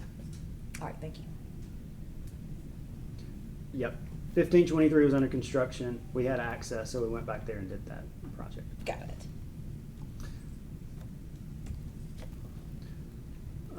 316 Overton. This has been a problem since I've been here. They call me out about once a year. And the problem is with this little blue line. What the blue line represents is a small open channel drainage ditch between two houses that always gets inundated with water from rooftops and driveways and stormwater runoff. Comes through here and it doesn't drain correctly, properly, and it ends up flooding everybody's backyards downstream. We have a storm pipe that's in red, and we have an easement around that storm pipe, and there's an inlet here in this driveway that doesn't collect any water. So the solution is to redirect some downspouts that the homeowner's gonna do, and then lower that inlet, make sure that the driveway's graded towards it to take off some of the stormwater from the blue line. Is that right at the intersection of Oxmoor and? It's not, Okay, it's this is it's further further down. down Overton. It's halfway Halfway between down? Oxmoor and the park. Okay. Yep. And the similar issue, significant amount of water comes off the alley on Forest and Morris, onto Edgeland Place and floods this guy's house, and what doesn't flood him comes down and floods these folks. So we're gonna add some inlets and some infrastructure and tie them into the existing culvert that runs down Edgeland Place. These are all projects that have been identified over the past couple of years that are pretty easy to solve. Try this. All right, sidewalks and the right turn lane on Cobb Street. We got the survey back, and you'll see that Cobb Street doesn't exist in the middle of the right-of-way. It exists totally to the west side of the right-of-way. So, oh man, sorry. So there's plenty of room to put a sidewalk on the east side of Cobb Street. So the plan is to put a sidewalk connected to Raleigh, so folks that live down Kent and live at Chastain can get to Hall Kent on a sidewalk. The survey has been done, the design has not been done yet. And then the turn lane, the right turn lane at Cobb is gonna have some AlDOT involvement, and we just gotta dig into that and design both of these. So we have money budgeted for both this year. And do you foresee any kind of problem with the right turn lane with AlDOT? I don't, but you never never know, know. yeah. And you said, I think we need 6, 7 feet, something like that, in that general area, For a sidewalk? for the end of Cobb, like width-wise, Turn lane. for the turn lane. Oh, to add the turn lane? You mean? Like additional kind of work to pave over, it's. Oh, I don't know. Yeah. I don't know. That's just something we've gotta. Sure. Well, I would just wanted to thank Kale for, obviously both of these items we talked about. And we were looking at, I think, the turn lane first, but Kale obviously said, let's go ahead and do the survey to encompass all of it at one time. Obviously. That's a big deal, especially being able to connect to the school. Yeah. Oh, yeah. A lot of kids Yeah. walking from the apartments. Because that's always been our goal with the sidewalks, is to get them to the And- schools first. And so. the other thing too about this is that, with the West Road development, there is sidewalk along part of Cobb, so this potentially helps to tie in to that side as well. Yeah, because people walk safely all the way to the developments, to the apartments, and to the school. That's right. Well, thank you. Thank you. Yeah, it's one of those gaps in the network that are important. Yeah. And it's low-hanging fruit now with That's right. being close to the school and all too. Yep. Creek Wall Project 4. So this is, as you come down Edgewood Boulevard and you make the turn, this is Hillwood. Yeah. This whole area is failing and is in bad shape. Yeah, it is. So this is a multi-year project, probably bid it and then let them start later in the spring and then just go. And does that encompass that part up here too? The purple It, up here? further? No, up that way. Oh, up here? Yeah, yeah, No, yeah. it doesn't. That's not part of that. No. The way we broke these out was really for access, like how are they gonna get in the creek? How's the contractor gonna get in the creek? Mhm. And then how much can they fix when they're in the creek in that location? Yeah. Like, so for here, they would have to go under the bridge to get to that purple area. Mhm. And so they aren't able to do that. So this is a totally different. Totally separate thing. That's right. Gotcha. We talked about this last night. Oh, yeah. We had $75,000 budgeted for it. Of course, that's not gonna happen Right. based on what was sent out to council last night. But I do wanna keep about 30 or 40,000 in there for the relocation of pedestrian The crosswalks. signals. I think that's important. So, yeah, so, because not everybody was here last night at committees, the bulb out is not gonna happen because they determined that that prevented trucks from being able to make that turn. But we are relocating the crosswalk that runs into the ice cream parking lot directly into the back of a parking space, down further on the other side of the intersection. The square. Yeah, right there. And then then we're also gonna relocate those flashing crossing lights Right. to match that. But you think $30,000 will I think so. be sufficient for that? We did this similar work at Trinity. Yes. At that intersection. Right. Where we had Stone Electric come in and rewire everything and then Yeah. the sidewalks got built. So I think so. Okay, It's 35 for the one at Macy's and Windsor Drive. That was 35. yeah. The one to get a ped light. Oh, I don't, that was before my time. It was 35. But we do think we're gonna have a ped light there, right? Oh, yeah, 100%. yes, because Okay. the one that's already there is Yeah, just That's in your moving. budget. Yeah. That's what he's Right. talking about, relocating Relocating it and that. having costs to do that. But I mean, Oh, I that's assume the because cost Stone is with Electric the doing that. wiring, Okay. because the Yeah. wiring has That's to right. go into the ground and, That's right. yeah. Yep. Counselor Smith as well, and Kettle, will there be 3 new curb cuts for this project for ADA compliance? At least 2. Will you But build that into the same line item or just Mhm. pull from the other one? Okay, Yep. great. Yeah, I would say just go ahead and put it in this project budget. Yeah, Like yeah. you're saying, great, okay. Yeah, we would do the whole cost of the project would come out of this.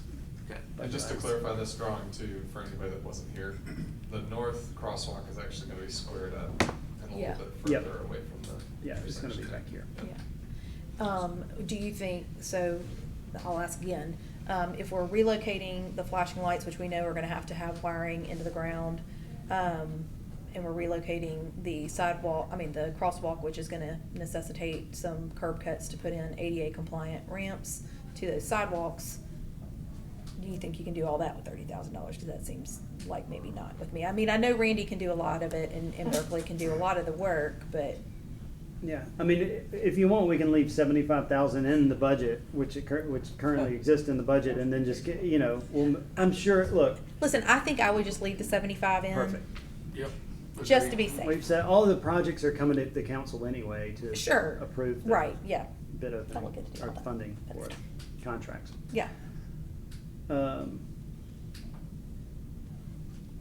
Here's one, this is a project that is from the Stormwater Master Plan that is intrusive and invasive and would get favorite kind. similar to Kenilworth, so I prefer not to do one of those again this year. Mhm.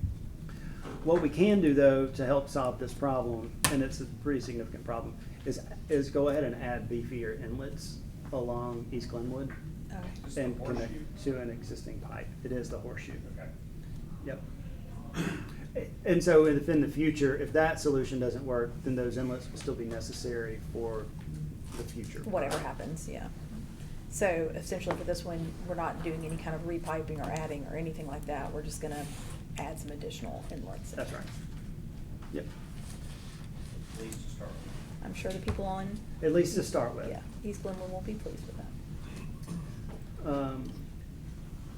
210 Point Sienna Stormwater Project. I know John and Jenna are here and Wade is here. I'm gonna have Glenn and I guess Jenna talk about this project, but just to kind of set it up, I can scroll in to the aerial.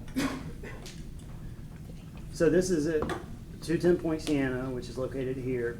They have all of these backyards and everything from Hollywood drains into a ditch that runs behind all of these properties and ends up in their backyard. And then is piped into a pipe that's not nearly the size that it needs to be onto the next property and over into Point Sienna, eventually into our stormwater network.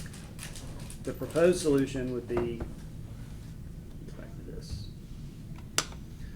would be to probably add in pipes where I've drawn in red to intercept some of that water that's in the creek behind their house and to route it into our stormwater infrastructure earlier, making it bigger.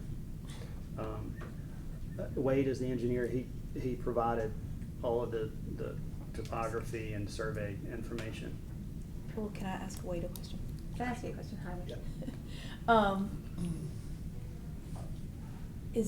Is the, my question is this city property? It is not. It is not, okay. No, what I would explain is, a couple of previous projects that Kale's talked about is you have stormwater running down behind numbers of properties, right? And it sometimes, that's just happening in an open ditch and that gets overwhelmed. Sure. And it happens in those, how do I say, larger rainfall events that happen less frequently than the showers that we get. And so what happens here is you have that same scenario. Runoff runs down off Hollywood through private properties and into an inlet that is in that lower corner right there, yes. Oh, okay, fine. And, kind of, it's been there forever. Sure. The pipe that's coming out of that inlet goes across the property line and out to Point Sienna. Yeah. Is collapsed. Okay. It's old. It was put in, 100 years ago. I mean, there's a manhole in the street that That's a great reads question. the city of Hollywood on the manhole casting. That's to show you how old it is. Okay. So this is an effort to take that water that is coming from Point Sienna's right of way, other private properties Hollywood's right of way, other private properties between Hollywood and the subject property, and get it out into the street, into existing stormwater. And, with the alignment as the red line shown on the plan, you have an opportunity to put it in an easement where it can be, it's open, that part of the lot right there is open, where it is maintainable or not. That part could be private or, that's yet to be worked out, I guess. So that's the scenario. In the pipe that's collapsed, Mhm. is it in city property? I'm sorry, I'm just No, trying to ma'am. get, None everything of- is, None of the pipes in this scenario are in public property Okay. until it gets out to the existing pipes up there on that are in Point Sienna. Point Sienna, yeah. That I would also argue are probably undersized. Okay. Can I ask a question? Or maybe you can talk. So I just want to make sure, the current drainage that you're talking about, that this would replace and improve, that current drainage is not the city's drainage? That is correct. Okay. So tell me if this is analogous, because I'm thinking it is, but I'm not an engineer. So we had a property on Ridge Road that collected runoff from Ridge Wellington, and Kensington. It all collected in their backyard. And so they were doing the same thing, trying to get that water to the stormwater pipe. Is that essentially what this is? You know, I guess that is essentially what's happening here. You have a condition that runoff that contributes to this problem comes from both public right-of-way, Hollywood Boulevard. Right. Comes off Hollywood, and then that runoff commingles, intertwines, whatever you want to say, in the private property between Hollywood and where this is. Yeah, so that one actually had it coming off of Ridge, off the public, off of Ridge, and it had it coming from Wellington coming down the yards and Kensington coming down the yards and some Ridge. There's a huge piece of property back there that's undeveloped, that's in the middle of that triangle, and a lot of it was coming off of that. That was private property. And so what they did was they did something similar to this and tied into, because they had to come and ask for permission to do it, and they tied into our stormwater drain, or stormwater pipe, excuse me, and it seemed to solve the problem. And they spent a ton of money doing it.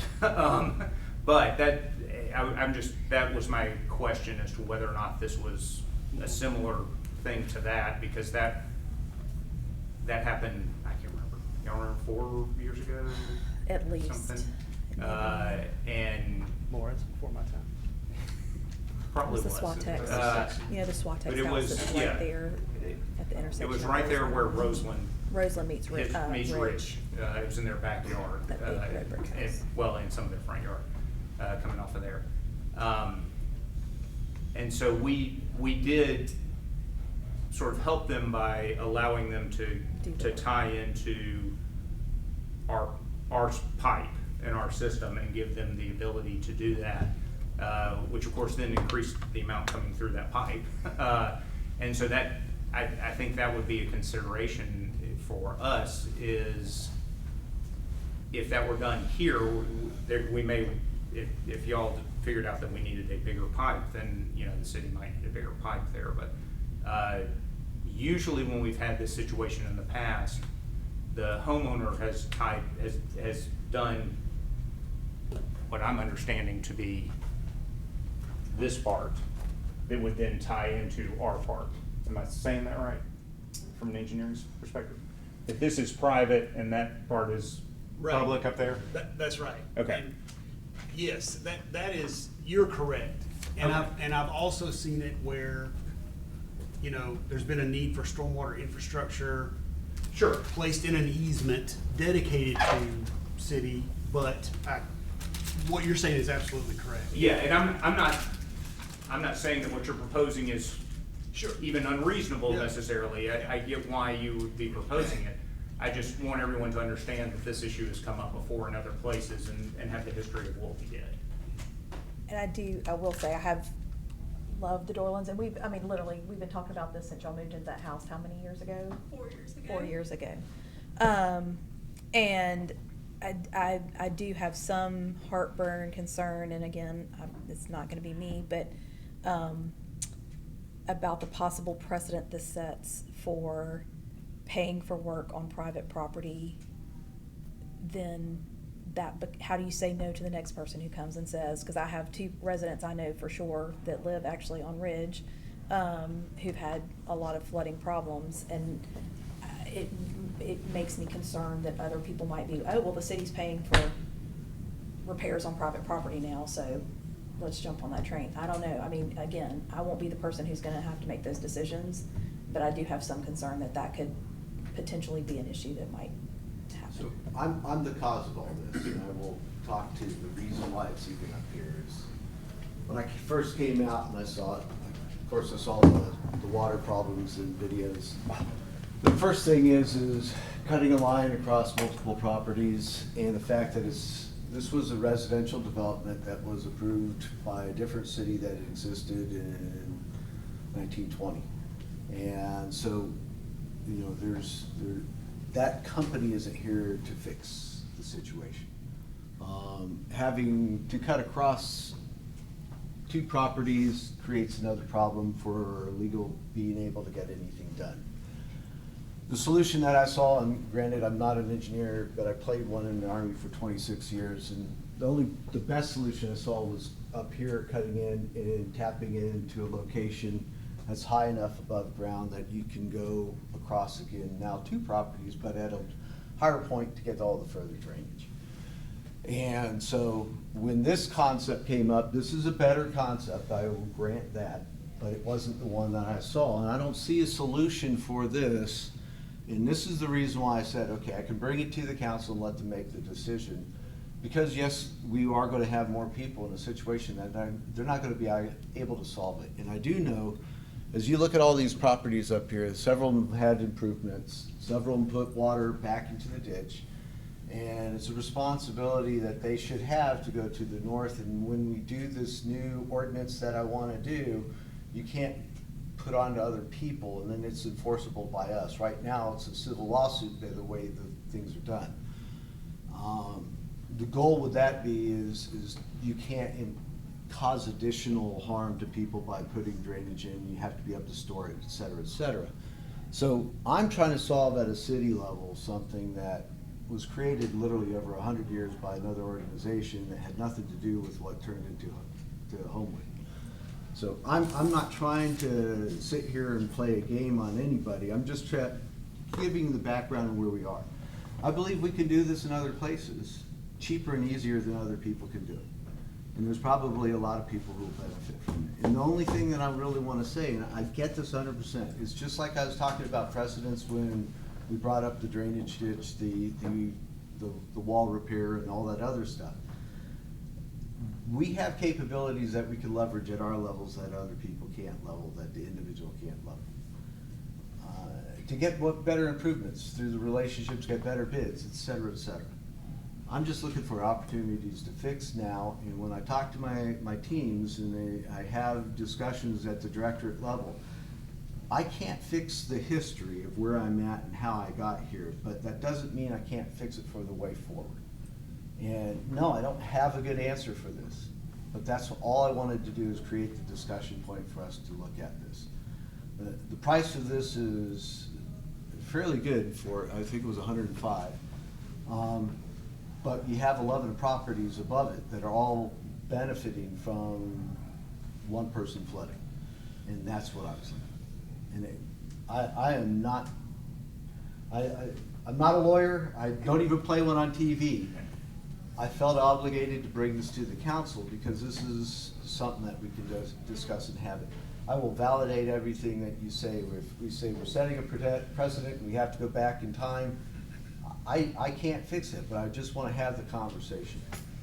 And let me say this, I understand why it's here and that it's a reasonable discussion to have. I just wanted to provide everyone the history, right? So, because some of us and some of you may get calls about, you know, why did I spend this money if y'all were gonna do it? And I want you to be prepared for that. That doesn't mean we should or shouldn't do this. But I think Barry raises a real point that if you're doing this, I think what you're, at least as I understand it, what you're doing is you're saying, okay, we're gonna take on this stormwater issue that's on private property, and we're gonna do that. There may be ones that are important enough to do that with, but you've got to, it's gonna make the distinctions you draw, or not, Nope. the future councils draw when residents come, those distinctions are gonna get hard, right? Right now, they're not really, because it's sort of public or private. And it's not that those distinctions can't be made, it just becomes difficult, especially from a legal standpoint of, you did this one, you didn't do this one. If this person says, well, now I'm gonna sue the city because you didn't do mine, and you don't have a good reason to do it, the future councils may have a more difficult issue. But if the city wants to take these things on, then the city wants to take these things on. But that's sort of the calculus that you're considering is not just what they're dealing with, which is understandable as to why they're here and why they want this done. And I think that's certainly part of the consideration as well. But I think you have to think about it. It's not, we've had plenty of issues that have come up like this, right? That, I don't mean stormwater, I just mean things where we've got an isolated situation that we have to apply more broadly, and we've done that one way or the other. And that's up to y'all as to what you want to do with it. But those are the considerations I think that all of us are talking about is how do you do that? And again, I don't think there's a right or wrong answer. I think it's just whatever you And feel unfortunately, this is a appropriate. budget time that I have to discuss it, so it's just the only time that I had. There was no other avenue for me to bring it forward. In truth, one of the things that you guys could even come up with is what would be fair. Is it even going up the road a little bit to have the connection on our property? So when we talk about where they connect in at the street where it is our property. I don't know. I know that as I looked at it and all these properties are benefiting from it, I felt obligated to bring it to us and have that discussion. Cal, I have a question. So we have a stormwater master plan that we're using for prioritization of funding. Is this project an area in prioritization up there? So this is in Hollywood. Hollywood wasn't studied. That drainage basin wasn't Oh, studied. 'cause it was It was Griffin only Creek. Griffin Brook Creek. Okay. Gri- Okay, thanks for that We had this, clarification. a guy has been coming to us for years over on Oxmoor, on that building he had at Cale that we dealt with him, Dick Darden. Oh, yeah. I mean, just years trying to get us to come on his property and solve his flooding problem. And I kept telling him, Cale kept telling him, hey, it's private property, we can't go on your property to do that. So it is a concern of how do we, how do we tell one group no and a no and yes is where we get into what Barry was saying is, how do you do that? Well, I mean, it's just, are you gonna accept the risk for lawsuits, because you're gonna get them? By not doing others. Well, yeah. I mean, that's what I would do. If I were somebody else, I'd file a lawsuit. Is there not a reason we can't use our resources to help get this priced?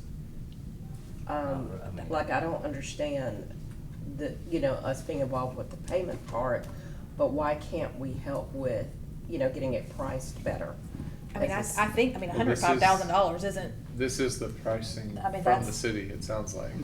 yeah, I mean, this is. What I'm saying It's the is, estimate from the reason Glenn brought it to us is because, one of the reasons is because, the resources that we can tap into may provide better pricing than if an individual just went out on their own. Well, I mean, I think this is the price that we would pay. This is the city Right, price. right. The 105 is the city price. Okay. I'm not an engineer, so what I'm about to ask may be completely crazy. If it is, just tell me. Is there a way that we could look at addressing this a different way that would involve city property? In other words, is there something that we could do up at Hollywood Boulevard that might help, or on Poinciana, or both, that might help with the drainage, but would do it in a way that is on city property and we're dealing with city pipes, which then would make life a whole lot easier moving forward on other projects? I don't know if that's possible or not. I don't know if that's even been looked at or not, or if it's just crazy. But is that something that we could look at and see if that's a possibility? There are a couple of things, because the tie-in point that we have a drainage right here, storm drain coming down. So they tie in at a 90-degree angle, and so it doesn't do any pull. If you look at pipes that go like this, where it ties in a 30-degree angle, the water going down will pull the water out. So going like this, there's friction just points. stops. Correct. The second thing is there's quite a bit of water here. If we brought up another storm drainage and put a pipe above, and what's called the storm drain, inlet, bring the inlet up here before the turn, you could probably reduce the water that would accumulate going down and cause some of the issues they're having of the Yeah. the existing. That's kind of what I'm wondering is, can we catch the water before it ever gets to I was thinking them on with Hollywood cities? Boulevard. Not all of it. No. No, not most of it. This only takes care of how it links in and how it flows from the point. It creates a little bit of suction, so it assists them, but it also would draw, if you go back up to this, it'd also give them a tie-in point that's the location they need it to. That would be closer up here to where we'd need it. Because So- that was kind of my thinking of originally, when you were talking about the whole Kenilworth, Primrose, that area, and adding all the additional inlets in. That's my question was similar to Alex's, like, if we did that in that area, would that help them? But you're saying that it probably would not. I mean, and Wade can probably speak more knowledgeably to this than I can. So all of these properties on either side of this channel all Yeah. kind of slope down into this creek bed. So all of it's going like this. All of it's, right. And that's it goes down between those, like the two houses that I'm looking at up here at the top at Hollywood. It goes right down the middle. Right. Yes, right, exactly. Right down there. And Okay. curves into this inlet that is here in the Okay. backyard, which is Right. that one right there. And that's the one that's attached to the pipe that's collapsed. That's right. And it's like everywhere. Over time, people add things, and we Right. all do it. Right. And over time, you get, There's more. there's just more stormwater runoff. And I'm, Kale knows me and my firm, we've worked on a bunch of projects in Homewood Yeah.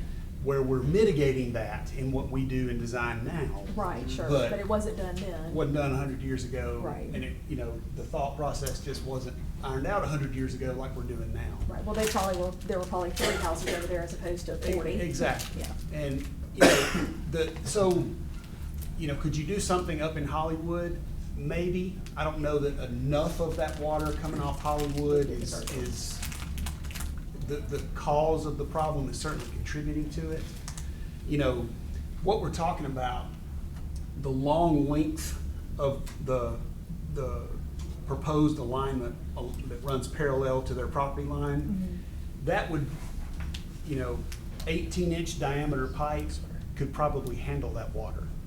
And because it is not within a street right-of-way, and it's not subjected to traffic loading, it could be HDPE plastic pipe, okay?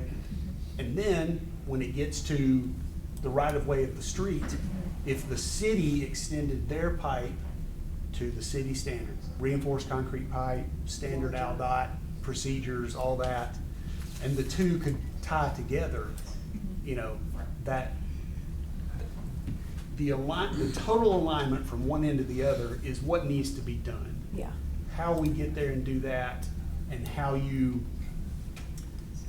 you determine where, okay, there's a right-of-way line that's their front property line Sure. and the city's property line. When those two pipes meet, how do we know Whose is whose is whose? Is there Sure. a structure that is set right there that Right. defines and demarcates the Right. split of responsibility? Right. But yeah, I don't know if Jenna and John, if you guys would entertain something like, And I mean, and you, and I'm sorry. No, I no, didn't mean to interrupt. I would like to give a little bit of backstory, and I'm sorry I'm so emotional, but the last 4 years have been awful. It has been awful. We have spent close to $86,000 of our own money trying to mitigate this issue. And we bought this house with everything we had. We were duped, and we were lied to by the owners of this home. So this has been a recurring problem. The homes around us have installed half-court basketball courts and massive driveways and we know that our neighbor behind us, who is directly running his water onto our property, had to come before the city because he re-landscaped and redid his backyard, and whoever was on that particular board who approved that, they approved him directly running water onto our home. This has been so incredibly stressful. We are out of options because we don't have any money left to fix this, and there's nothing else we can do to fix this problem without the city's support. And I'm so sorry, I'm so emotional, but it has been a long and really hard 4 years when we cannot sleep when it rains. We don't sleep. I don't sleep when it rains. And our children, their playroom filled up with 8 inches of water when they were 18 months and 3 years old. They shouldn't have had to learn how to swim to play in their playroom. We did the majority of this work before 2022. Our home has flooded. We have had significant rain events. We have taken on water in our backyard and in our basement nine times. It now goes under our 9 foundation times. into the basement. And now it's going under our foundation. We would not be here, and I'm sorry I didn't start with this, but we would not be here in front of you today if we did not need your help. Please help us, please. Because we have been let down by so many people. Our neighbors, the people who sold us our house, which are also our next door neighbors. So we have to look at them every day, and we need your help. Please help us. Okay, thank you, Jenna. And don't apologize for being emotional. I know, I can't even imagine. Wade, you mentioned something a minute ago. I'm gonna go back to it and I can't, I might not say this correctly. No, sure. You said something about, an easement, creating an easement where the pipe would be essentially. Yeah, that's right. And I'm afraid our city attorney is not here. He has surgery tomorrow morning. So I'm gonna fall to the. From a real estate point of view, that'd be the only way it could happen. Yeah, They so don't I'm- have to deed an easement to the city. So I would, and I know you're not a real estate attorney, but, But that's common I have sense. done water. you went to runoff law cases. school, so we're gonna I've done run with that. Plenty of water runoff cases. Yeah. Yeah, so I think you would have to have an easement, because otherwise the work can't be performed, first of all, because the city can't perform work on private property. Right. So there would have to be an easement that would be done.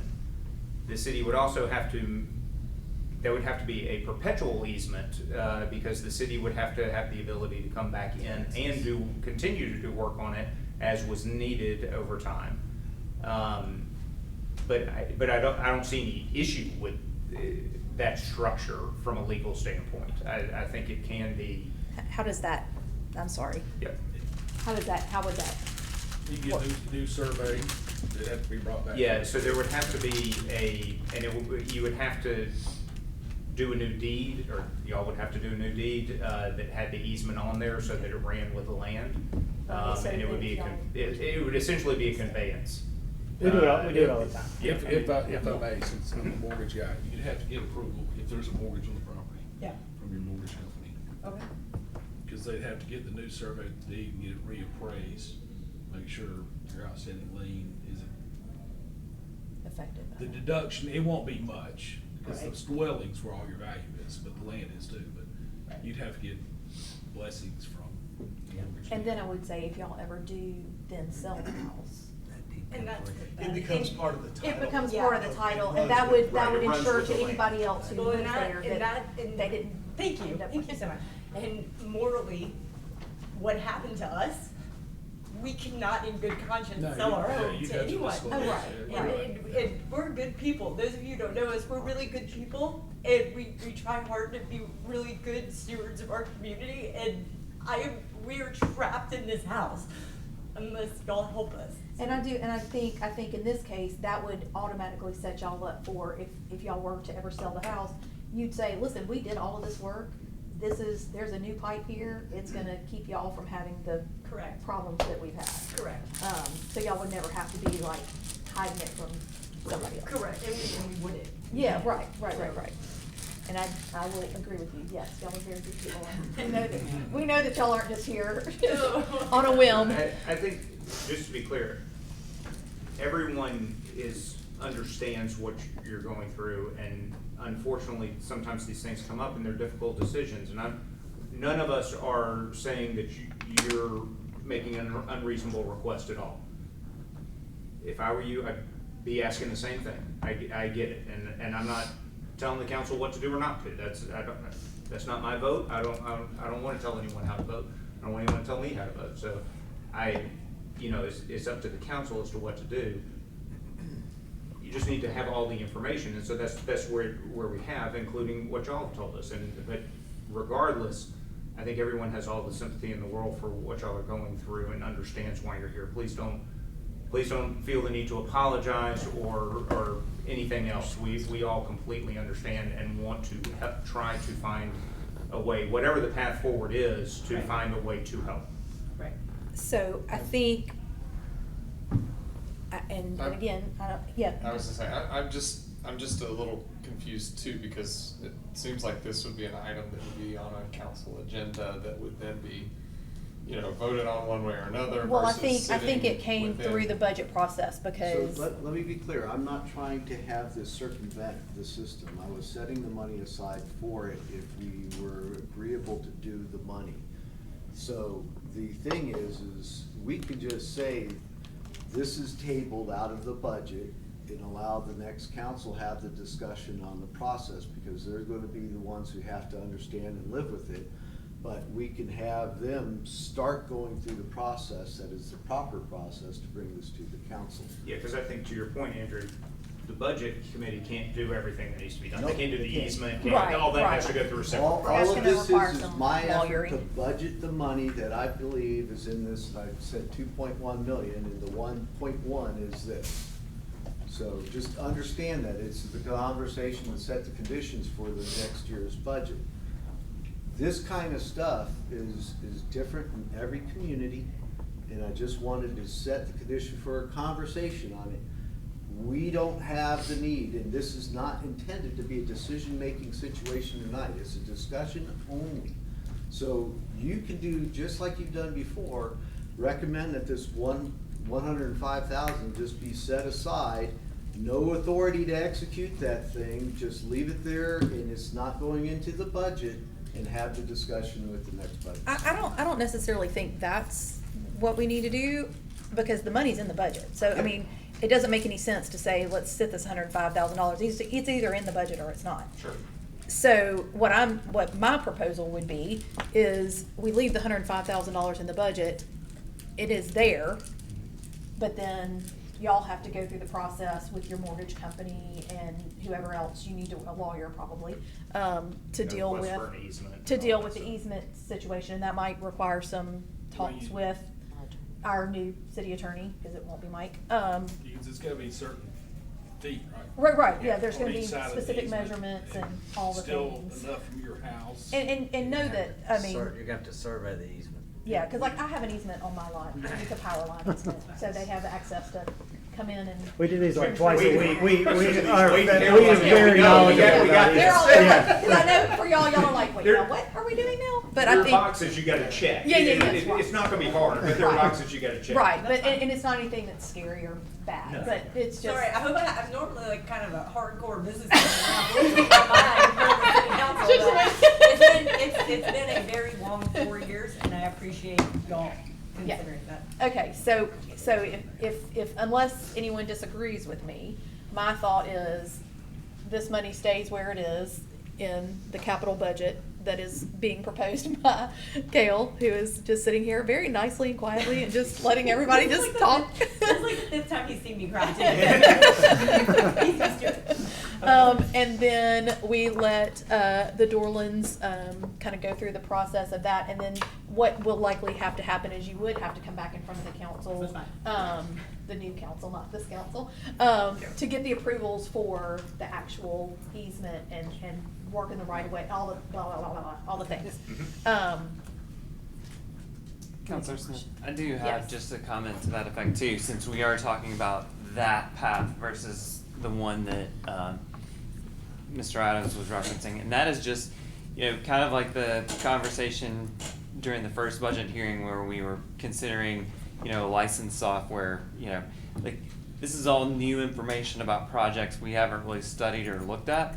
I would like to look at, other projects that have been similar for comparison to just think through, you know, what's next? If we are gonna move it out of budget with it as like taking next steps, I think I need to look at, you know, other projects that have been similar where a private landowner has paid for those, and or instances where the city's taken on that cost, because I think we do have some due diligence to do there Yeah. that I don't think we have in front of us this evening. Well, and I think all of this is, I mean, because this is essentially, are we gonna put this in the budget for 25, 26? Because obviously this probably isn't gonna happen, obviously in the next 2 weeks.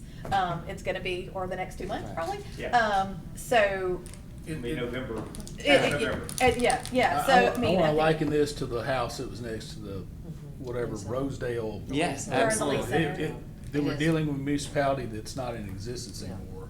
And so we gotta reset Fixing. the rules to now and not set precedent going forward. But I think. Those are.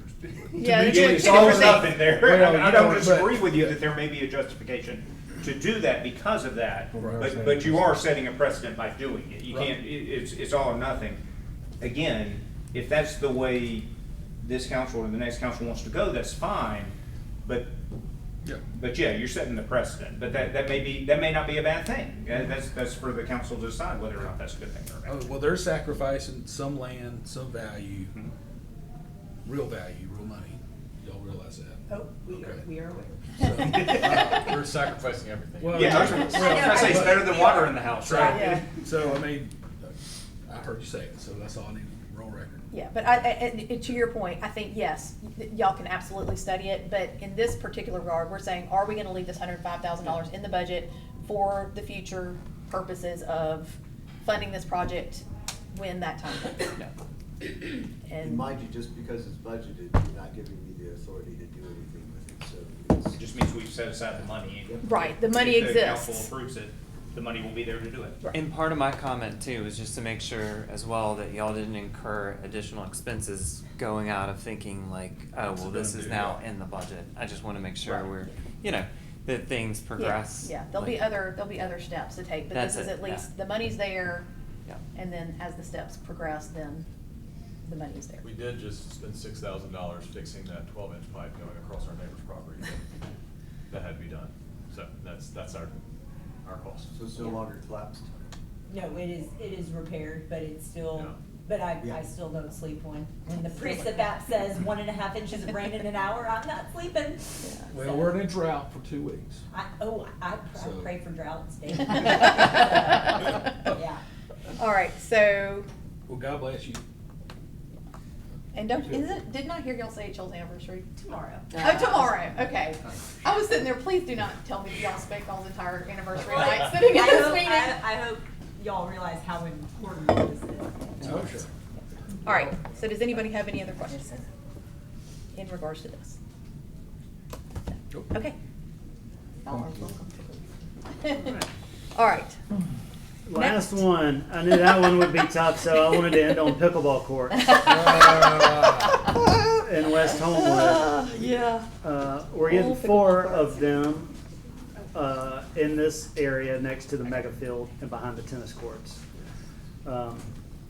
There are plans that have been drawn. I gotta start buying new equipment. It's gonna be right in your neighborhood. There's only 4 of them now, don't go crazy. There were gonna be 6, that changed, and I'll have y'all know, this has already been bid out. So this is all part of the original plan that we were gonna rehabilitate the tennis courts at the back of, Central Park and make those into pickleball courts. And then people started saying, what about the noise? And we had some noise consultants say, yeah, you need at least X, 100 yard, 1,000, whatever yards between residential and a pickleball court. And we were not even close. So it became, that scrapped and became this. So there is already money that was in the budget for that process that's gonna be rolling forward into this. But when this bid out, it bid out like 2 times what we were expecting. So, they're gonna rebid the project, with lighting as an ad alternate and do some different things to hopefully get those bids down. But that's the ultimate goal. So questions as a tennis mom that spent 6 years on those courts with my kids. Are any drainage issues? That's a really swampy area right there. I know part of the bid process had everything to do with water drainage and slab and all the things. They had all of that involved in it, which may have been part of the reason that the bid came in so high. That and the lighting. I think the lighting and that was. It came in higher than 475, is that what we're saying, or is that the bid? No, she's saying No, that's why that's- they cut it What's the back. estimate? That's, yeah. That's the estimate that Berkeley got. Yeah, that was the lowest bid that That was came the lowest in. bid. Mhm. That was double than what we expected. Well, it was not. It was double than what It we was double what we expected. That's what I'm saying. Yeah. Because originally, well, and obviously it was gonna be more expensive when we were building new courts as opposed to rehabilitating the Sure. existing tennis courts. But, I think, what do we have, 200,000 in? Yeah. The budget, we had $200,000 in the budget, and we thought that this would come in maybe like 250, and then So we're gonna rebid it out. they're gonna repackage the bids. But we're putting 475 in the budget for now? Is that the fitness Is that court? what we're- Yes. Okay. Yes. That white square? Oh, it says fitness court Fitness on court, it. yeah. That is it. Yeah, Okay. yeah, yeah, I was yeah. trying to figure Yes. out if Sorry, that. yes, it's very which that- small. It's Okay. very small. Okay, next question, sorry. Yeah. Can we go back to last year when we had lighting for the middle school? You're gonna have to talk to Berkeley about that because that got scrapped when they Just decided to okay. do this. Okay. Because initially we weren't gonna need lights because it was gonna be on the existing tennis court, which already has lights. And we were also hoping that people wouldn't be there after dark, preventing the whole noise issue, but that didn't work out. Anyway, so when this whole plan came about to do the new courts where there are not existing lights, that's when the lighting money swapped. But they're repackaging the bids to possibly do the lights as an ad alternate because we already have lighting at the tennis courts and at the mega field, and and the baseball fields. So there's some thought that maybe something can be done in that regard, but he thinks that'll take a significant amount out of the bid because the lighting was a fairly significant part of that. As we all know, lights are just really, really expensive. So anyway. Barry, will that be first come, first serve? Is it gonna be going under Stephanie? I think it's gonna be first come, first served. They talked about some sort of What is that? reservation. Yes, there's, Wait, the team- well, Brian might know that. Do they have the ability to do that on the app, like to reserve courts and course stuff? on the app. Yeah, okay, so I would assume it'd be like. Can I ask a tennis courts. question? I've seen many places that make the tennis courts where you Do can do not both. take the tennis courts. Are you just trying to get Do killed? not take the tennis courts. You gonna, how I'm many? just telling you, We I've need seen it, more. where they No, use no. them for both. We need more, like we are leagued out, I mean, like we are maxed out. Yeah, Yeah. every tennis mom, just- his phone number. Just trying to save some money. I can say this. No, dudes, like my husband, like the men's league, like they are Yeah. busting at the seams. I mean, At that's- our courts? Yes, oh yeah. As far as the pickleball courts too, I mean, I think we've had this budgeted for at least 3-4 years. And I mean, I have somebody asking me all the time about when this is gonna get done. Right, because the So- only pickleball courts we have, which aren't really pickleball courts, are the indoor in the gym Yeah. at the rec center. And anybody who's like really plays pickleball doesn't want to play But this inside a isn't gym, good, so I mean, next to you a know, we gym. don't have it. Right. It's in a field, it's a space that we can utilize, and I It's already in our athletic think complex. this is a wonderful So we're solution. gonna get Andrew Orthopedics to sponsor all. We might get golf carts They and sold whatnot. out. Yeah, I have not talked about, the number whole one- thing about the fitness court, we're number supposed one to have referral, visibility, which. pickleball. I'm not gonna have as much Pickleball. visibility. Oh, They love it. The orthopedic guys. But yeah, so this will be something that y'all will, Yeah. Yay. y'all. Yay. Yay. Dealing Are with. you done, Kale? Nope. Oh. Don't get your hopes up. I got a historic preservation. meeting. We have an hour to go. I'm really glad you led with that senior engineer position, you know? Right. It really would have been buried, so you were smart. Just Brian, year back, that is all the 25, 26 capital projects, and it sounds like they're all just gonna stay as is for now. I think so. All right. So Glenn asked us to look for over the next 5 years, projected what capital projects might look like. So we did. We put budgets together for 26, 27, 27, 28 for 5 more years. So go to the next slide, Brian. A lot of these carryover projects you'll see in 26, 27. This is also when the fire station number 2 construction starts, and potentially when the senior center renovations Community center. would start. Go ahead. I Where you want looking to, at? I want to change the name from senior to community. No, we're not doing that. Yes. And, I won't know if it's senior. I'll give Berkeley your suggestion. we applied, or the county applied for SS4A grants. Hopefully, we'll know those soon, but I can see us like actually executing those in 26, 27. That's the three projects that we identified. Salter and Valley. That's right. Okay. We'll always have creek wall emergencies, we'll always have stormwater emergencies. That's a lot of money budgeted for 26, 27. But, I mean, again, this budget, 25, 26 budget didn't really kind of come together until this past summer. Yeah. So we'll pull that tight again next time. All right, next. Continuing to look ahead to 27, 28. Oh, sorry. We will probably go after another out TAP grant, again, SS4A projects, stormwater projects, the finishing up the senior center and the fire station number 2, there's $5 million in there for that. Creek walls and stormwater, and then the indoor training facility, which has been mentioned by Chief, and some of their group. So you can speak to this. Sure. The indoor police training facility with Hoover and. Yeah, so I can speak to that real quick. So this is a gun range, training facility. So currently, all the over the mountain communities are having issues with where to do this. As you might expect, some cities, quite frankly, have it really close to residential areas, which is surprising. Yeah, and others are, including us, are driving a pretty good distance to do it. We actually have a potential site to create an indoor gun range that we could do in cooperation with the other over the mountain cities. The legislature has passed a bill that would allow us to create an authority amongst that group that could own it, run it, all of those good things. But we're the city with the property and even the structure that could be adapted to do that. So it'll take a little while to sort of look into it to see if it could all work. But every police department, Homewood, Mountain Brook, Vestavia, and Hoover are all at least interested in it.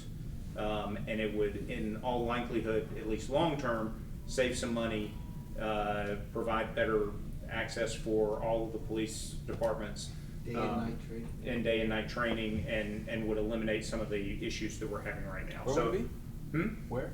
It's out on, it's on Citation. Yeah, Citation So Court. it's not, it's in an industrial area, Yeah. and it's indoor, which helps, obviously. But yeah, it's out on Citation in one of our we have an existing building right now that we are not using. So they're gonna pay us for it, right? Delivery, scenario designs with vehicles too. So what I have told the people involved is that because they would be using our land, that our contribution to the authority would have to reflect that.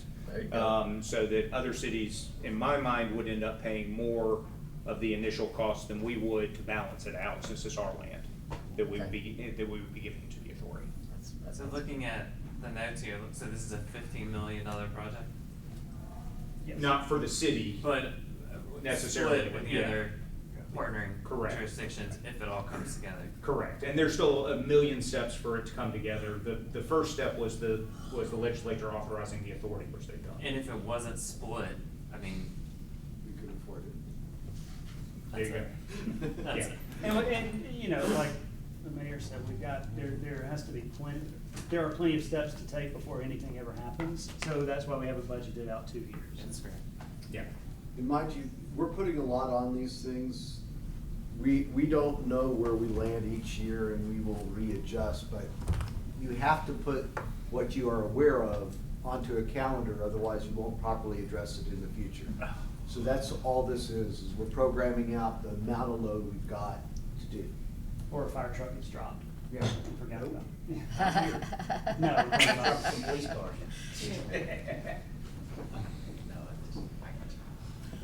All right, Brian, 28, 29. Lord. Yeah, so we're just playing guessing games at this point. but I mean, you know, one day, hopefully, there's a real 5-year comprehensive. Sure, yeah. Can look ahead to this amount. I'm trying to land close to 7 million. I know the last 2 years were more like 11. And so this was comprehensive plan projects. We haven't talked about that yet, but in a couple of years, the comprehensive plan will have finished, and then we'll have a bucket full of projects to go out and execute. So hopefully that would start this year, potentially the previous year. And then we're still knocking off some of those creek wall projects. And at some point, I think the stormwater detention facility at the Board of Education is a big project and would really help with stormwater in Griffin Brook Creek. And hopefully by then, we would be able to go to the Board of Education. They've been able to figure out what they can do with that land, and we can create a detention facility in the corner of it. Cool. Okay, next. Oh, Lord. And then stormwater, and then I put another stormwater master plan. I mean, hopefully at this point, all the stormwater projects that we know about that have created problems have been completed, and we're starting to plan them. Exactly. Yeah. A whole new crop of them. That's And all of our Fun. creek walls are in great shape, so. Yeah. You know. Yeah. Oh, all right. That's it. Thank you. Wow, thank you, It'll be a lot Kale. greater too, Kale. Yeah, right. lot You'll- greater. Yeah, that's you'll- right. Yeah. He might look like me, which is a good thing, 'cause I'm real good looking. All right. Does anybody have any questions for Mr. Smith? Thank you for finishing. Yes. Yeah. All right. Thank you. 10 minutes early, baby.